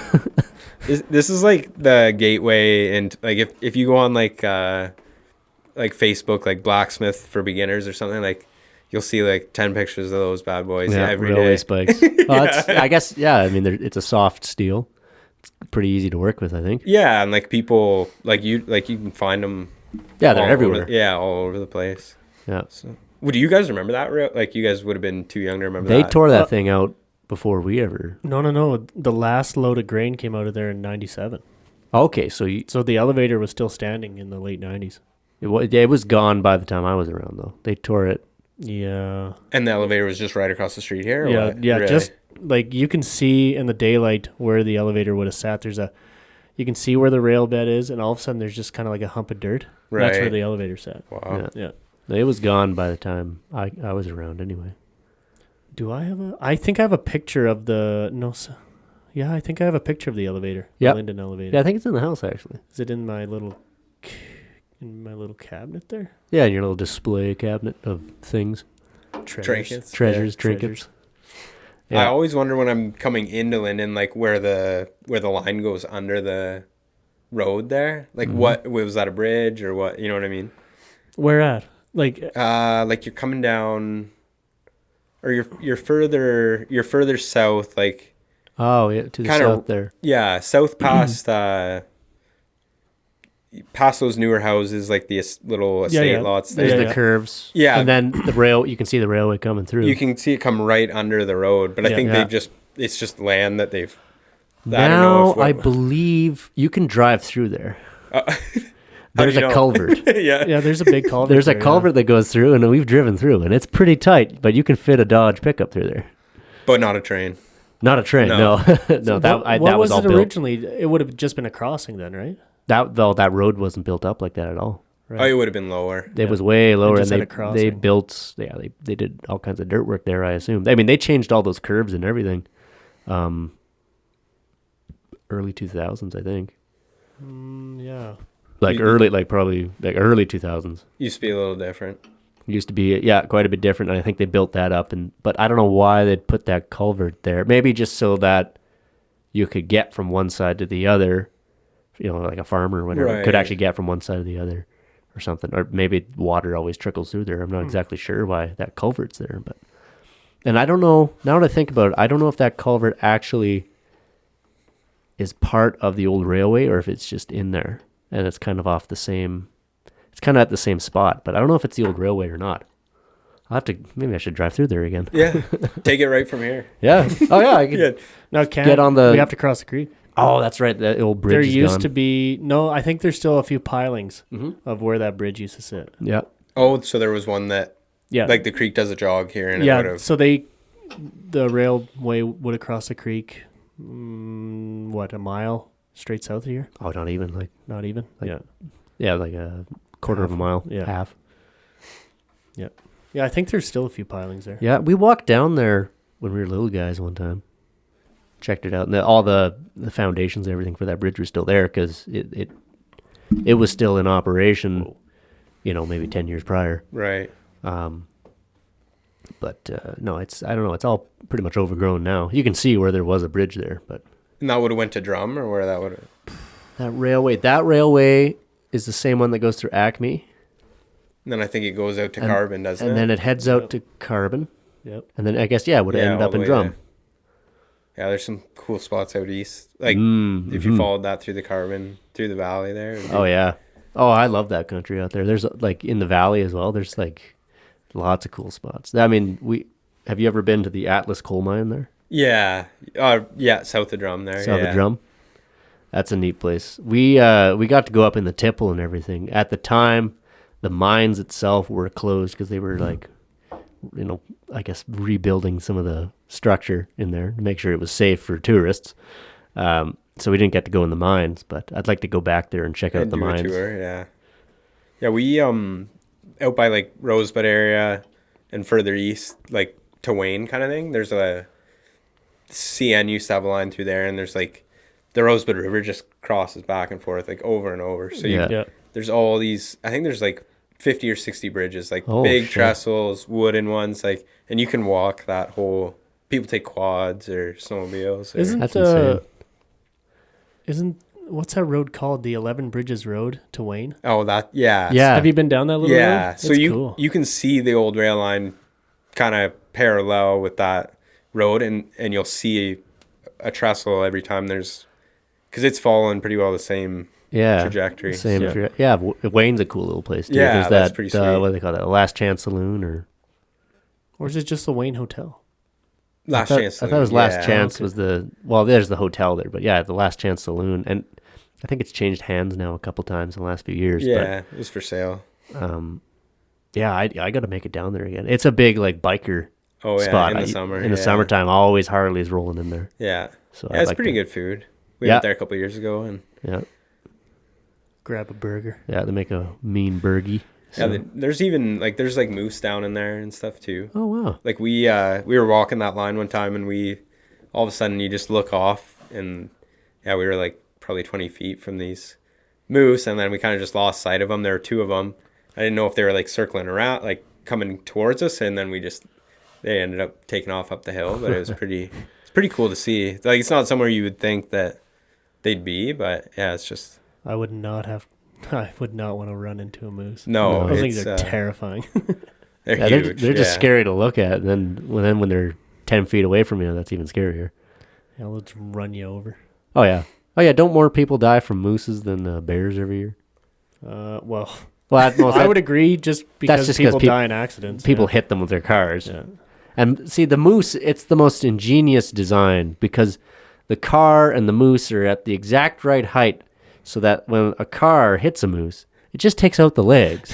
And all the weight Is right goes there. straight into the windshield. Did you ever watch Mythbusters growing up? A little bit, yeah. Well, they tested it. What was the myth that if you go faster, it'll Oh, yeah, tumble it'll- over the top. yeah, of it. Exactly. just clear If the you go car? faster when you hit a moose, it's better to just go faster, take out the legs, and have it tumble over the top. But most cars are not actually- That that takes some slow. guts though to just mash that pedal when you see one. I think it was very much busted because well, the obviously faster they went, the further back the weight got, and it was landing like right on top of the car and taking out the back seat and everything. Yeah. It got worse the faster you went. Yeah. Yeah, because at least when you're hitting it slow, you're hitting it with less force, Yeah. and it's hitting the windshield, which is designed to crumple and crack and take some force. right. Yeah, so if you go too fast, then the thing just ends up on your roof, In the sunroof. Yeah. in the sunroof, and then ends up in the back seat, and that's not so good for the kids. No.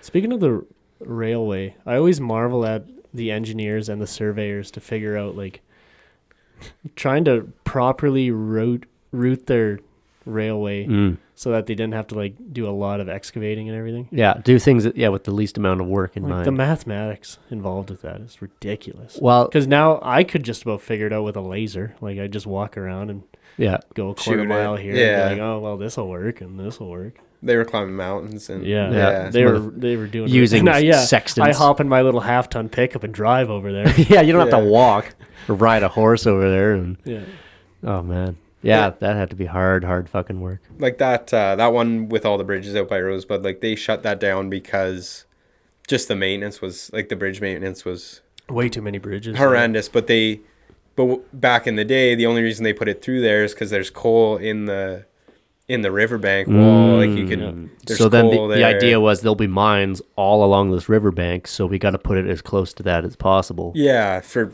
fuel and then water as well for the Oh, boiler. the creek was Yeah. right there. Yeah, so it kind of had took care of everything. Yeah, but best of both worlds there. eventually you didn't need either Yeah, to I run guess, her down the line. So Yeah, I guess that got kind of outsourced to diesel fuel. Huh, that's interesting.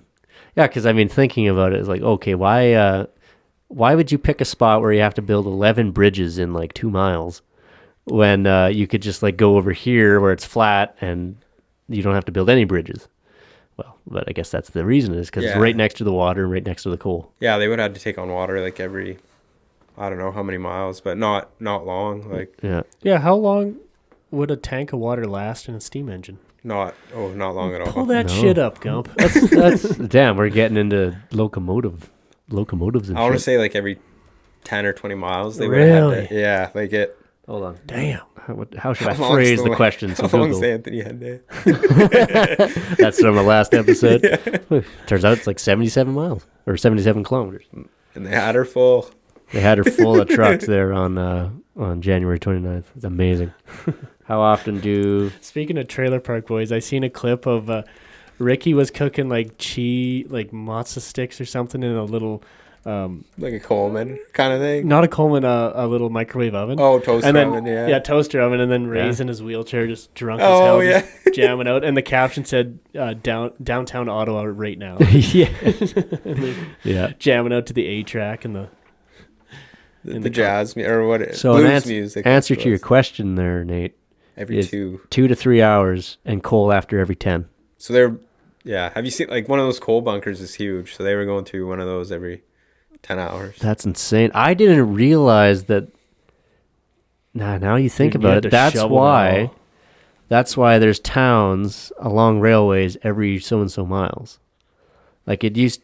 I mean, part of it was also the horse. Like a horse you can only ride 21 miles in a day, No, or 20 miles in a day, or whatever. Well, part of it 14, too I was, but that was a big part of it, like to take on the water, Yeah. because they would have had the wooden. You can still find them spots like the wooden water towers, right? Yeah.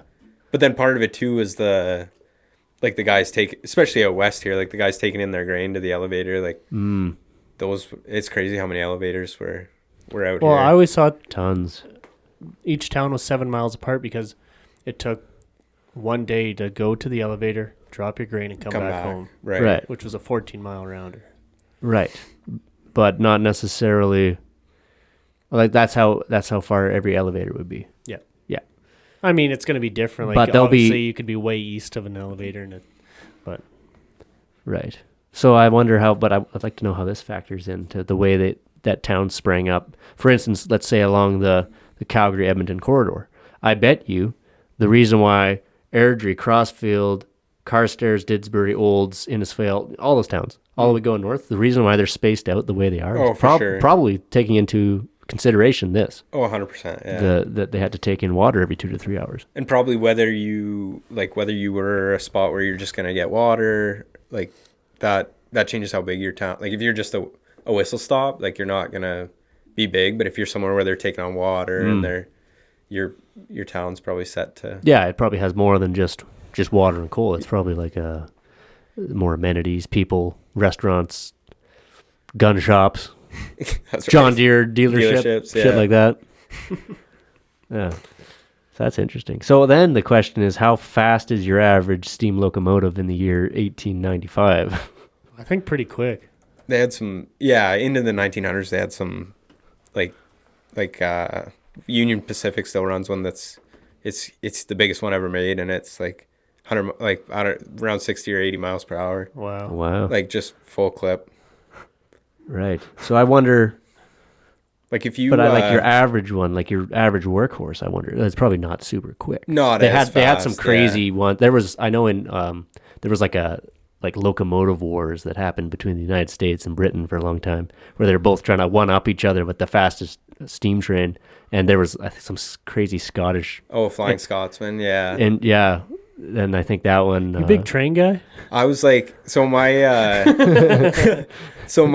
been outed. my growing up, like my grandfather had he still has them, but the like at Pioneer Acres, like the steam engines. Yeah. So that's he had one when I was growing up, and then I think he's got two. Yeah, he's got two. At one point he had three, and then now he's finally slowing down a bit. So I grew up on that thing, like going to stuff with him on the weekends, and so I did a course here in Alberta, like with ABSA, like the Boiler Society or whatever. For they have a special one it's called Heritage Boiler, to run like antique steam machinery.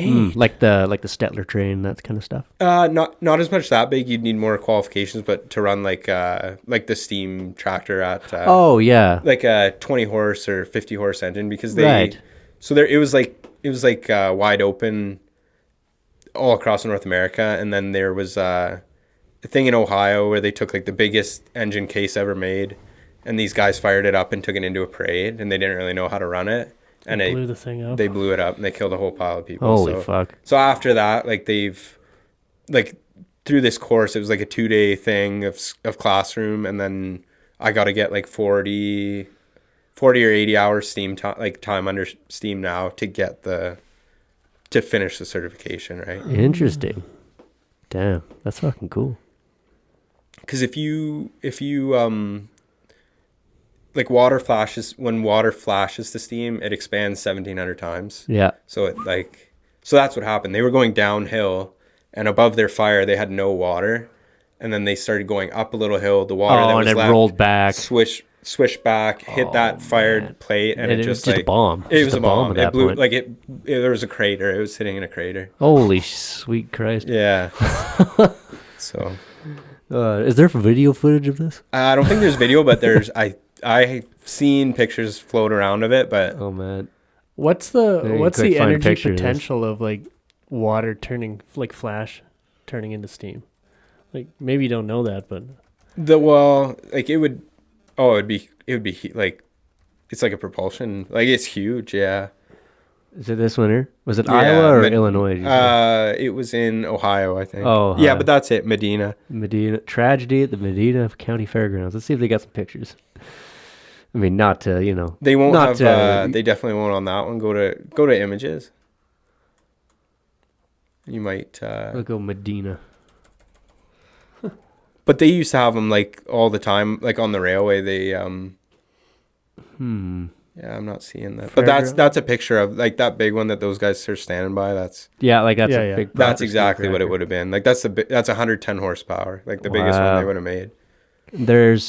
Is that what they? No, what's the one at Pioneer Acres? That's It's one of exactly. these? Yeah, a case just like that. It's a case. Wow. Yeah. That thing's cool. So that and then that.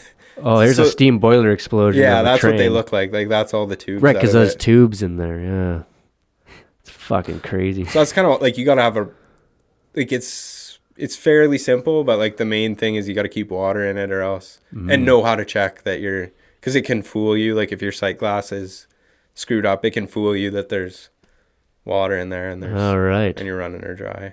Oh man. So you got to know how to prove it and Yeah. Oh, that's fucking crazy. I mean, it's just amazing. I've read some history of like early locomotives and early steam power and how often people just fucking died in these things because it's crazy. I mean they were using. Well, they didn't have mass-produced steel at the time. They were using wrought iron and pig iron and like just garbage to build these boilers out of, and it was all riveted together. So then they would get to a certain pressure, and then they would just explode and kill like 100 people. Yeah, no pressure relief at all. Yeah.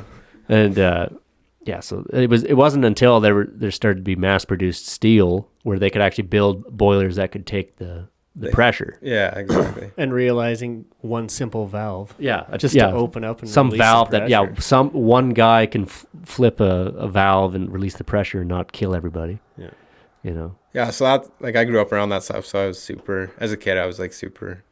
Anything old, like I'm still into that old stuff. Like I bought little stationery like that would have ran like a water pump or something, like a little bottle steam engine. Yeah. This past spring, so Neat. Yeah.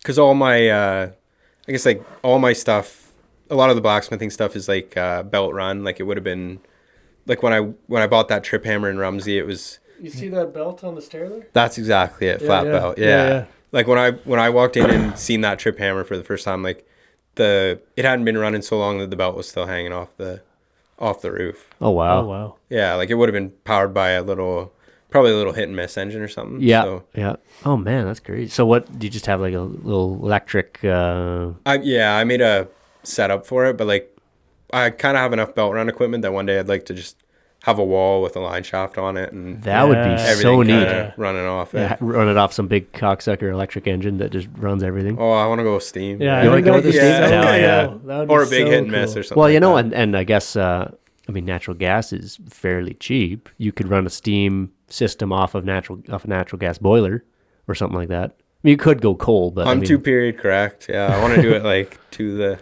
You could do coal. I mean, coal's not cheap though. That's the only caveat to I that. know carbon tax killed that. Yeah. Unless, well, shit, maybe just go mine your own coal then too. Go total retro and just start digging a hole. Digging it out the dig side it of out the hole. yourself. Yeah. Can't tax the coal you dig yourself. Go out to drum, and You know a guy who knows how to run an excavator. Shit. I do. Yeah, I just don't know if Yeah. he partakes in that kind of activity. Oh shit, I'm down for anything. You tell him where the coal is, he'll dig it up. You tell me where to dig, I'll dig. Shit, that'd be sweet. Digging for coal. Don't ask any questions. Hey, Yeah. just put her in the ground. Oh, you want to dig a discreet hole. No. I may know. Or a we guy. strip mine in here. Yeah. Oh, we're just. Why are you guys digging at midnight? Maybe we'll open up this whole valley to coal, and You know, I think there might be some coal in this valley. I don't know about much. I had a buddy, a crazy guy who lived north here. Shout out Will Montgomery. Shouted you out on the last one. He's a real maniac, this guy. When he was younger, he decided, well, he got really into like Yukon gold and that kind of shit, right? These guys are mining gold up in the Yukon and panning for this shit. So they make it look fun on TV. Oh yeah. Oh, Nate, do you want another beer? Sure. So he built a sluice box and all this stuff. The way he had his sluice box, it was this thing that was set on like mattress springs, and then it had like a little. That's right. It was yeah. a push mower engine that he put like a counterweight on, and so it would vibrate to shit. Like I don't know, I think vibrated pretty bad. It could have vibrated slower. From what I remember. Yeah. So it vibrated It's a pretty pretty crazy. violent machine. It's very violent, very crude, but it worked. So he goes down there with this sluice box and all this shit, and he's just digging up dirt from the creek bed and throwing it in there. He's looking for gold, panning it out, and has it all. He found a couple flakes of gold in there. In the Nehill here. In the Nehill Creek.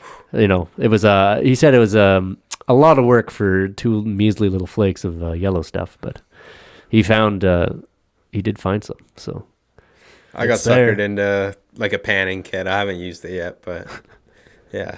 Did Amazon sucker you into it? No, Amazon suckers me into all sorts of stuff. It was at like I think it was at Pioneer Acres at like their little trade fair thing, and they set up a thing so you can like see what it's all about. And I'm like, maybe we'll try her out. But. Are you gonna make your way into the blacksmith shop there? And during Pioneer Acres? Yeah, I did probably 4 years ago, I guess. I did like the weekend there, like both days. I did kind of like was part of the demonstration and stuff. Like I still have a membership there, but they meet like once a month on Saturdays. But then sometimes it was just like a bunch of old guys arguing with each other. So I was like, I can just do this at home, and I don't have to listen to any of the noise, and I'll just make what I want to make and keep going. Well, there's some old boys there. Oh yeah, that are they're damn good. There's one guy there he's always there. He's usually the main blacksmith during the summer, like during their main event. Skinnier, older fella. Taller, skinny guy. Yeah, so he's I can't remember if I don't know if he's South African or where he's from, but he's extremely, extremely talented. Oh yeah, I've watched, like, I remember, they do, there's all the cars and trucks and stuff, but I would always just meander over to the blacksmith shop. I'd be there all day just watching him build stuff. Yeah, he was really good. He had this, I remember he had this gorgeous butterfly he built out of railroad spikes. Yeah, some of those guys, like, it's just a product of the time, but like if they could have sold like online, like there's no way to market that stuff, right? So they like came in, like he learned the craft, I don't know how, but he, like, the trade was kind of dead already, and then it hadn't really, like, you couldn't sell stuff online. Like he was kind of caught in the internet. Like in the 80s, they wouldn't have had the internet. So that guy's like super, super talented, and he's had a stroke, so he's like probably not even at the clip that he used to be at, you know what I mean? Yeah. But he's still, probably one of the best people I've actually seen in person. Wow. Do something, you know what I mean? Yeah. No, yeah, I remember just sitting there and like just watching him like all day. Like you couldn't stop watching, just amazing. And you're like, what the hell is he building? And he knows exactly, he's got a vision. He knows exactly what he's building. He's putting this thing together, and all of a sudden you're like, oh shit, he's making a horse out of steel bar. And he's like bending it and everything. And I'm like, this is insane. The problem though, you get like 5 or 6 of those guys in the same, and then everybody knows what's best, and then they start arguing. Well, don't do it like that. That's stupid. This is easier.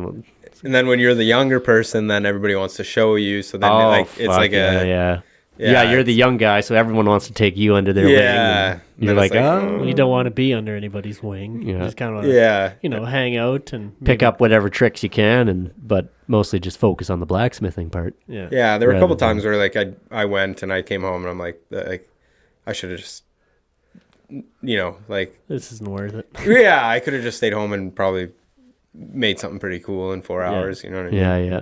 So, but yeah, there's a lot you can learn like from those guys, and then even just like see what other people are doing, and like it's pretty like on Instagram and stuff. It's like a smaller community, but there's guys who make like just insane stuff. Like there's a guy in California who made like a huge, cut all the gears himself, like a huge gear train to open like these massive hardwood, like 20-foot tall doors.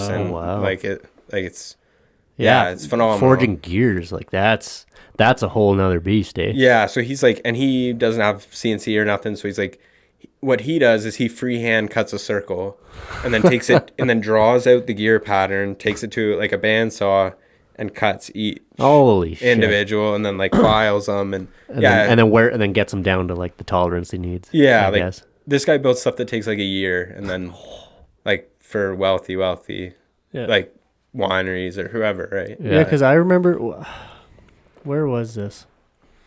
I don't know. We were at some museum, and this guy had a round table, and he cranked this handle or something, and the table, it turned and split apart. It got bigger, and then pieces rose up from the middle. And filled it? Really? Yeah, and it was all like, maybe the gearing wasn't... yeah, I know what museum you're talking about. Maybe the gearing wasn't forged, but like all the hardware on top, the edge and everything was all blacksmith. It was gorgeous.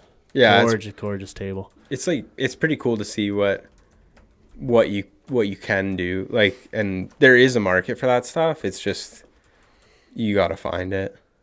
Yeah, what are you searching up here, what's that guy? Here, okay.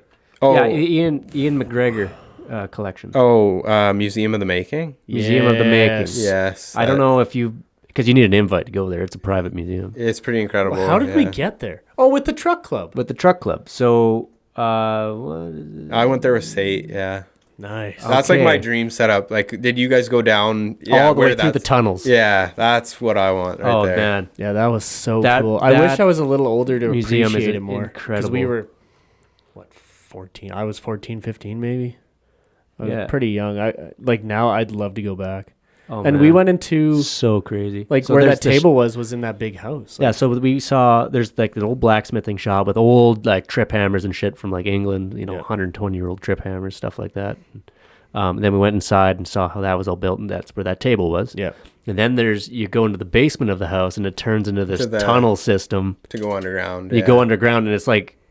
it's like a 1/8 mile of tunnel. So in that house, his fireplace, like, there's, like, an exposed brick wall... And then there's one of those, like a steam tractor, like a case boiler that he uses as a... Like a fireplace? As a fireplace, That's so cool. And he's got I think he's got like a walrus tusk that... Do you guys remember that? It's like a sundial almost on the roof. It like articulate, like... Oh, see, that's why I'd love to go back now. Was it a walrus or was it a narwhal tooth? It was a tusk or maybe from a mammoth or something. Okay. It was like an ivory tusk, and it like... I think it's like a sundial. Like it changes as the day. That's insane. Wow. Oh yeah, it's wild. I remember he has a whole collection as well on African ironworks. Yeah, there's all those forged masks. Tiki masks. That third picture, I remember being down there. Yeah, there's this big room here full of just old. See, that's like tools. Right. Like I've got a couple lathes that are like from the 30s and 40s. So like they're belt run. Like that's the vision. That's the dream. Yeah. That's gorgeous. Oh, we got okay. Why won't I show that picture here? So if you look here and there's so you can see the belt run. There's the line shaft and then that goes down to every little machine lathe and whatever you got there. That's insane. Oh, it's phenomenal. God, that's the power of oil money. I don't know how you get that building permit, but I need that building permit. That's the power of oil money, baby. Yeah, that's right. Yeah, I think he built and sold a or maybe multiple companies, but he. Yeah, he that guy's rich for sure. See, like I started like when I was like 14 or 15, we went to the Henry Ford Museum in Dearborn. Oh, and like okay. he when he like was kind of getting kind of senile, like he created like a whole outdoor town, and he moved in all these houses and bought steam engines and a train. Yeah. And like, so he has a machine shop there that's like full, like packed, and I remember walking in there, all the belts are like, everything's running all at the same time, and like I was like it was so cool to see all that stuff going. But like it's kind of like a heritage park, but like Henry Ford bought like the Wright brothers house, moved it in. Yeah. Thomas Edison's house, Thomas Edison's laboratory, like, Oh wow. Yeah. like it's all big. It's not just random houses. It's I've like, read about that in a history class. Oh yeah. I read about that in a history class I took, which was it was about American technology and stuff like that, and how Henry Ford was like a real proponent of like, well, we gotta, teach the younger kids, the technological development of this nation. So that's why he created that museum down. If you ever get a chance to go, it's like I'd love to. I mean, it sounds amazing. Yeah, we used to do 2 days there. Like we'd spend 1 day on the inside, and then they've got like the first Mustang, like first serial number, like the last one. Cool. That's crazy. Yeah, it's wild. That's one thing we don't have out here in Alberta is that rich history. Like I remember this is a few years back going into your dad's shop there in Linden, and you guys had so many cool antiques, and it's like you guys are like, oh, this is just regular shit out in Ontario. And it's like, are you kidding me? This is worth like $600 here in the bald ass prairies. Yeah. Like we just don't have the history you guys did. Oh, like we and we were so close to the States. Like my dad had old Macs, like similar to what your dad's got, like same age. Yeah. And we'd go into like every fall we'd go into Pennsylvania, and like the leaves are changing color, and there'd be like 200 or 300 old Macs, like from the 40s to the 80s, like and earlier chain drive stuff, like all there. Like there's so much there is a lot. It's just an older part of the there's just more material culture, whereas out here, I mean, shit, I mean, the oldest building I can think of that's out here is 110 years old,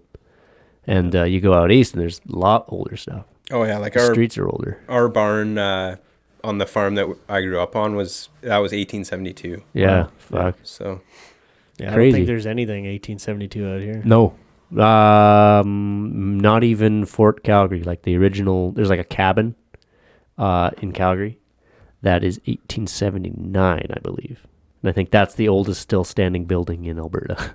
Yeah, it's wild. And you go east and there's, I mean, fuck. I was in Quebec over the summer, and there's cathedrals there built in like the late 1600s, and it's all built in European style because that's just how it was built. Yeah, it's pretty cool.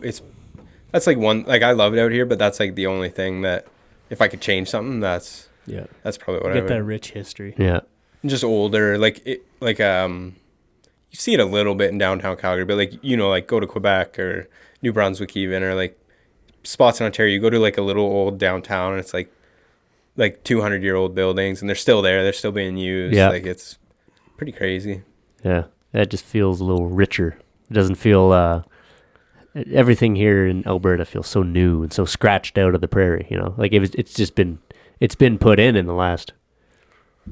I mean, shit, most of the major buildings here have been put in the last 50, 60 years. Yeah. So different history too. Like there's so much manufacturing there too that like it was just like smooth and steady economy, where like here it's boom bust, like so like boom bust. You see a lot of people out there like even today, like the custom houses and stuff there, like not just for like well-to-do people, but like average people, like you just see like they build a custom, not huge square footage, but like design it and stuff, and like there's just more thought put into it. Instead of just slapping up houses as fast as you can. But that's just a product of like slow, steady manufacturing. Like John Deere like opened a plant where I was from in like the 1800s. Like it was one of their first 6 factories, you know what I mean? And GM was there, like everybody was there, so just because you're right on the Great Lakes. So then they could suck water from there and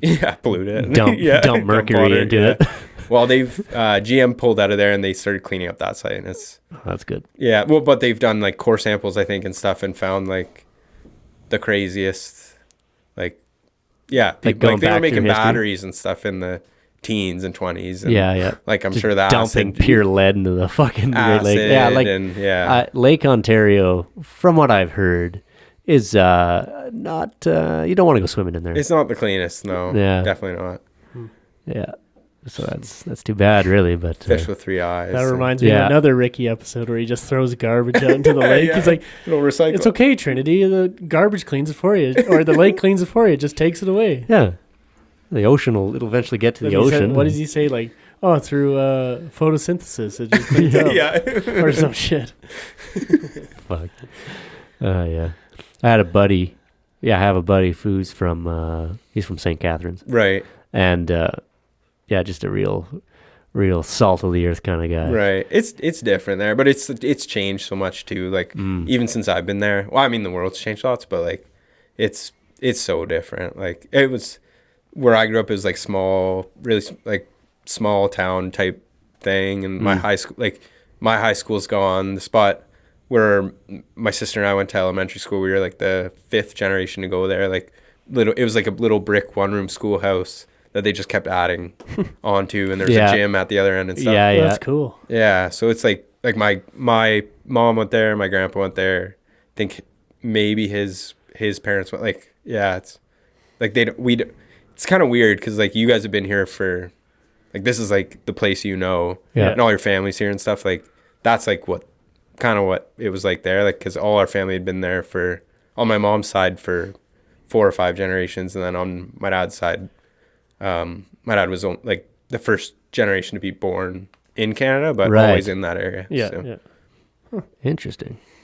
Yeah, that's one thing. I mean, I guess our family is technically from around here, but again, because it's so, I mean, Alberta is such a recent development, I guess, that, you go one generation past our parents, and it's like, oh, well, they're from Winnipeg, or they're from, right. where northern Alberta. Yeah, and you get into the greats, and they're from Oregon, yeah, Washington, and yeah, or Kansas.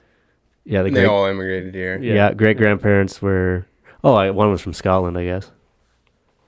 That's right. Yeah. Where's the Italians though? That's what I'm well, so our wondering. dad was a good question. So our dad was adopted into a Mennonite family. Right. But he's we did one of those DNA tests. Oh, so Had he's him- Italian. So Yeah. he's got Italian Yeah, in yeah. him.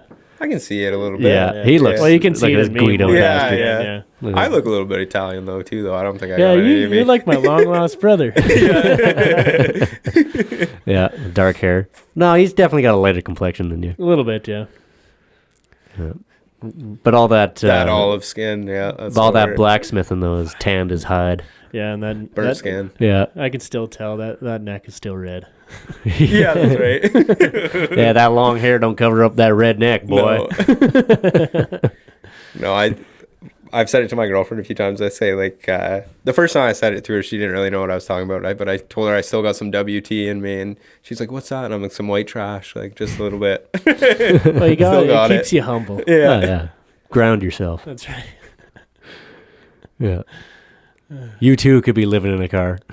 Don't get all Oh. high and mighty. No, that's right. Could happen to the best of us. That's right. WT, just a little sliver of white trash. Little sliver of white trash. You guys got a little WT in you. Oh, yeah. Oh, for We sure. got a little more than that.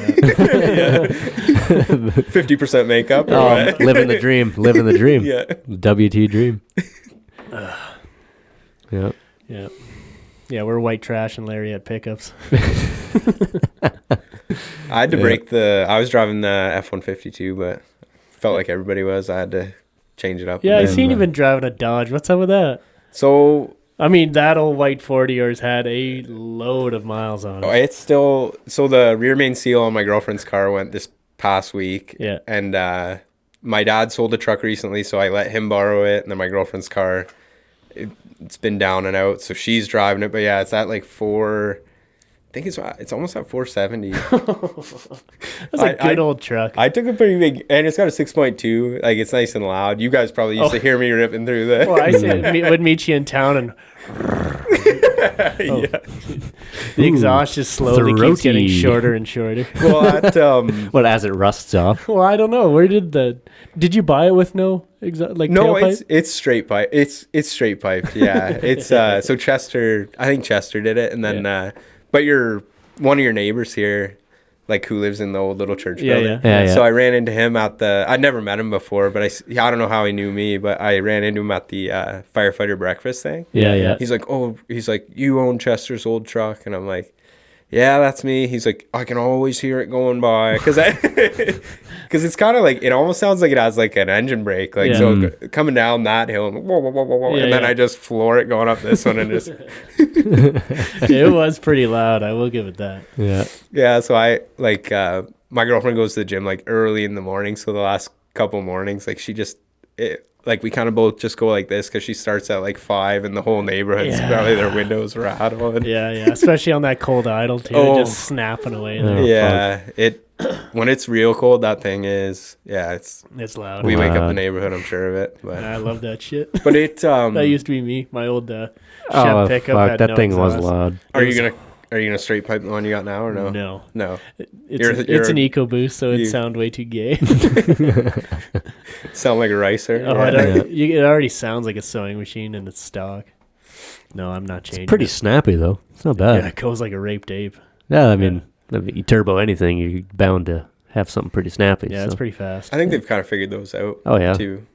I think it's been a good truck. early EcoBoosts had all kinds of issues. I think the first couple years maybe, but I think they figured out the gremlins. Yeah. What were you driving before that? Well, I had a blue 95 Ford half ton. Right. Okay. You still got that though. Yeah, it's back here. It's sitting up by the shed. But I had a 2007 GMC, just a half ton. Had no exhaust on it, and I was hard on that truck. Oh yeah. Oh, that thing went sideways most of its life. Yeah, most of its life. Yeah, just do cyclones and. Had a tough life. Oh yeah. Oh yeah. Yeah. Yeah, I feel bad. Yeah, I don't feel bad for you. I feel bad for the truck. Oh yeah, I feel bad for that truck. I can't believe It's still living. It's still. Well, it had to be reincarnated.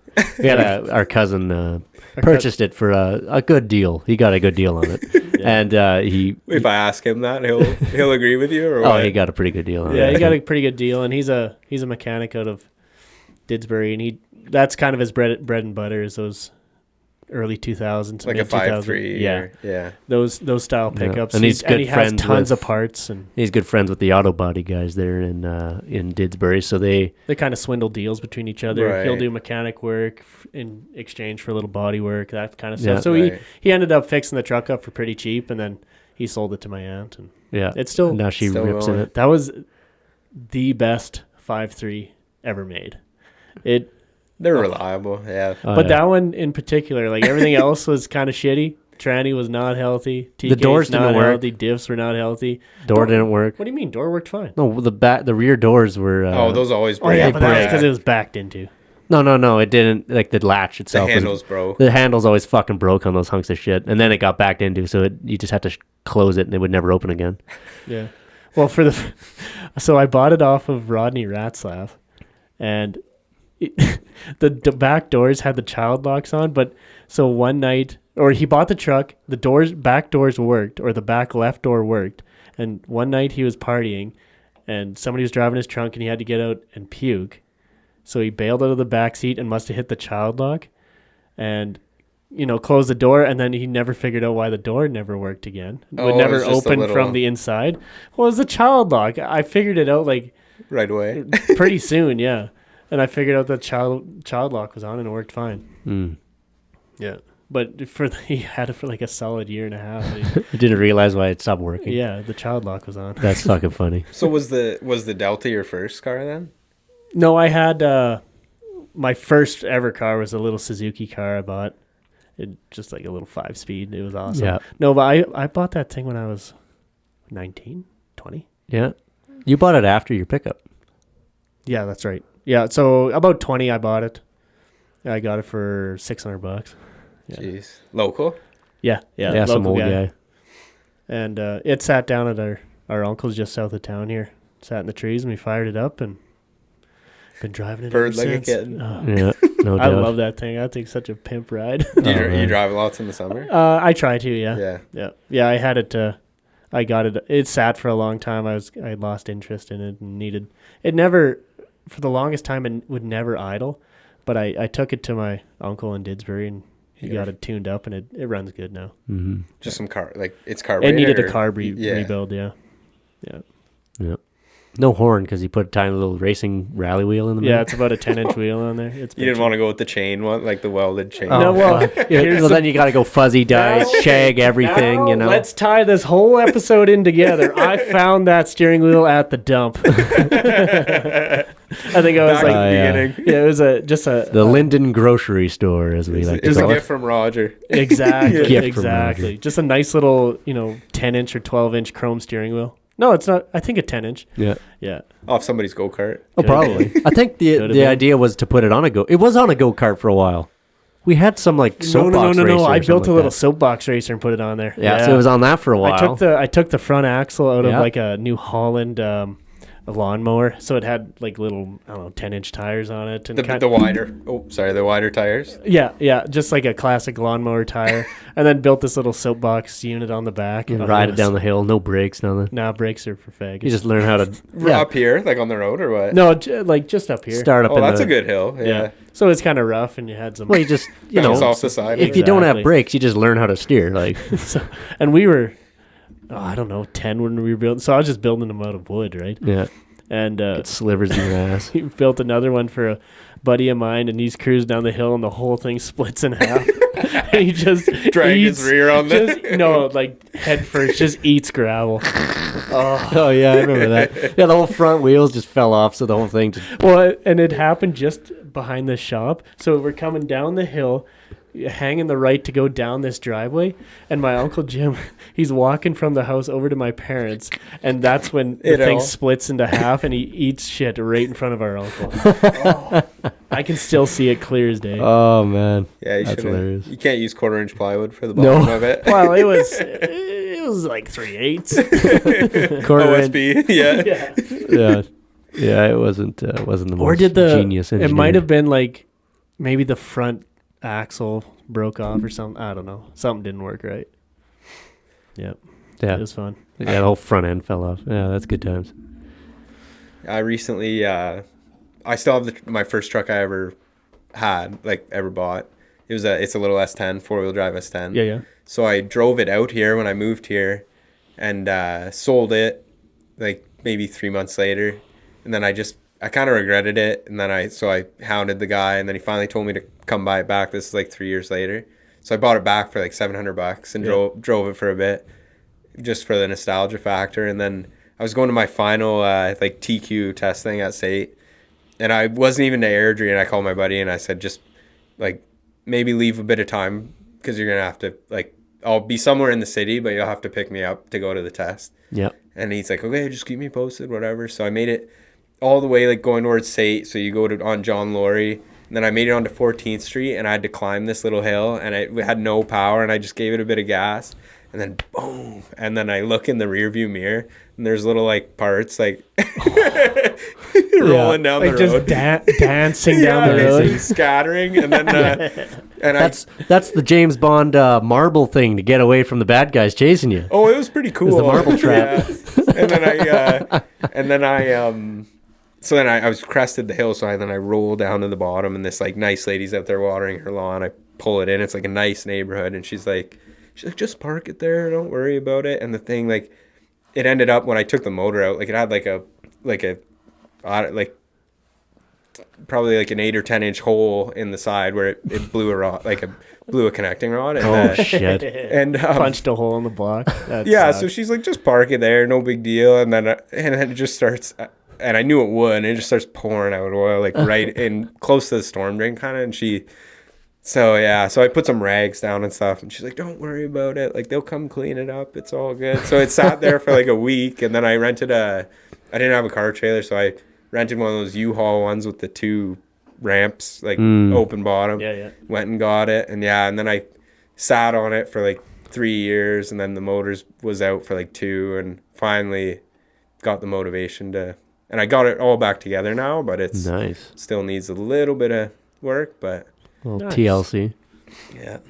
Yeah, it's funny the the vehicles that are near and dear to a guy's heart. Like a lot of people look at an 85 Olds and it's like, just a K car from the 80s, but in my mind, You that's love the it. sweetest fucking ride, man. I love that thing. Yeah, we Hell yeah. growing up, my mom had they were like a Delta 88, like an Oldsmobile Delta 88. That's what this one is, yeah. Is it? Yeah, yeah. So it was, I think it was like an 88 or 89 or 88, and it had red interior, but the thing was so comfortable. But it was old at that time, but she didn't want to get rid of it, and eventually the muffler rotted right off it, and it just sounded.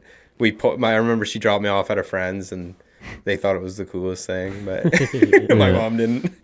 I think my mom was under there cutting open a pop can to try and tie wire it and keep it quieter down a little Plug bit. the hole a little bit. That's awesome. Then eventually she got a new vehicle, and me and a buddy from school, we were like in grade 6 or 7, and we took it through the field and laid her to rest pretty well. And that's where it laid. Yeah. That's where she died. Yeah. Drove it into some stuff and had some fun. But.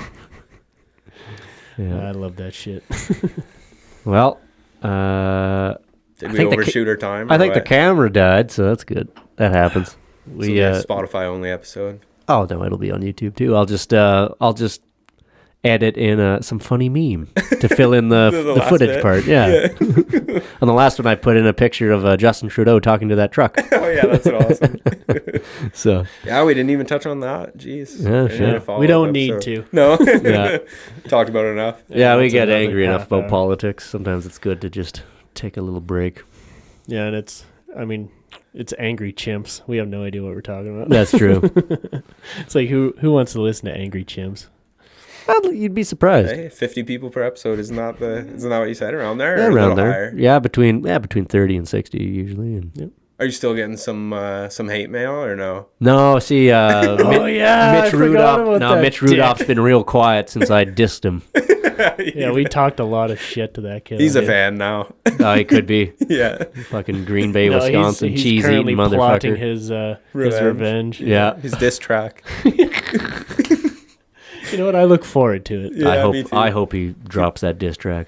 Be your new intro song. Yeah. Yeah, if he drops a diss track, me and Gump will write one. We'll have like a real bluegrass style. Yeah. Yeah. Mitch Bluegrass Rudolph can freestyle. suck my nuts. And then a fiddle, the fiddle going on in the background. Sawing on it. Yeah. Sawing on a fiddle. Shit, I gotta get a fiddle. Well, anyway, Nate, thanks for the coasters. We are gonna use the hell out of these. Oh, hell yeah. Perfect. Chuck these And, hunks of plywood thanks out for of here. coming on. We're gonna have you back on one day. Yeah, repeat. We can do that. Oh yeah, this is enjoyable. We gotta hit the cool it with the anti-Semitic remarks though before. Well, you got to make an anti-Semitic remark though. Oh, You have to. I don't want to go that far. Oh, come on, come on! You know you wanna. The Jews run Hollywood. Cool it with the anti-Semitic remarks. All right, guys. Thanks for having me. Yeah, no problem, man. Peace. Peace and love. Peace.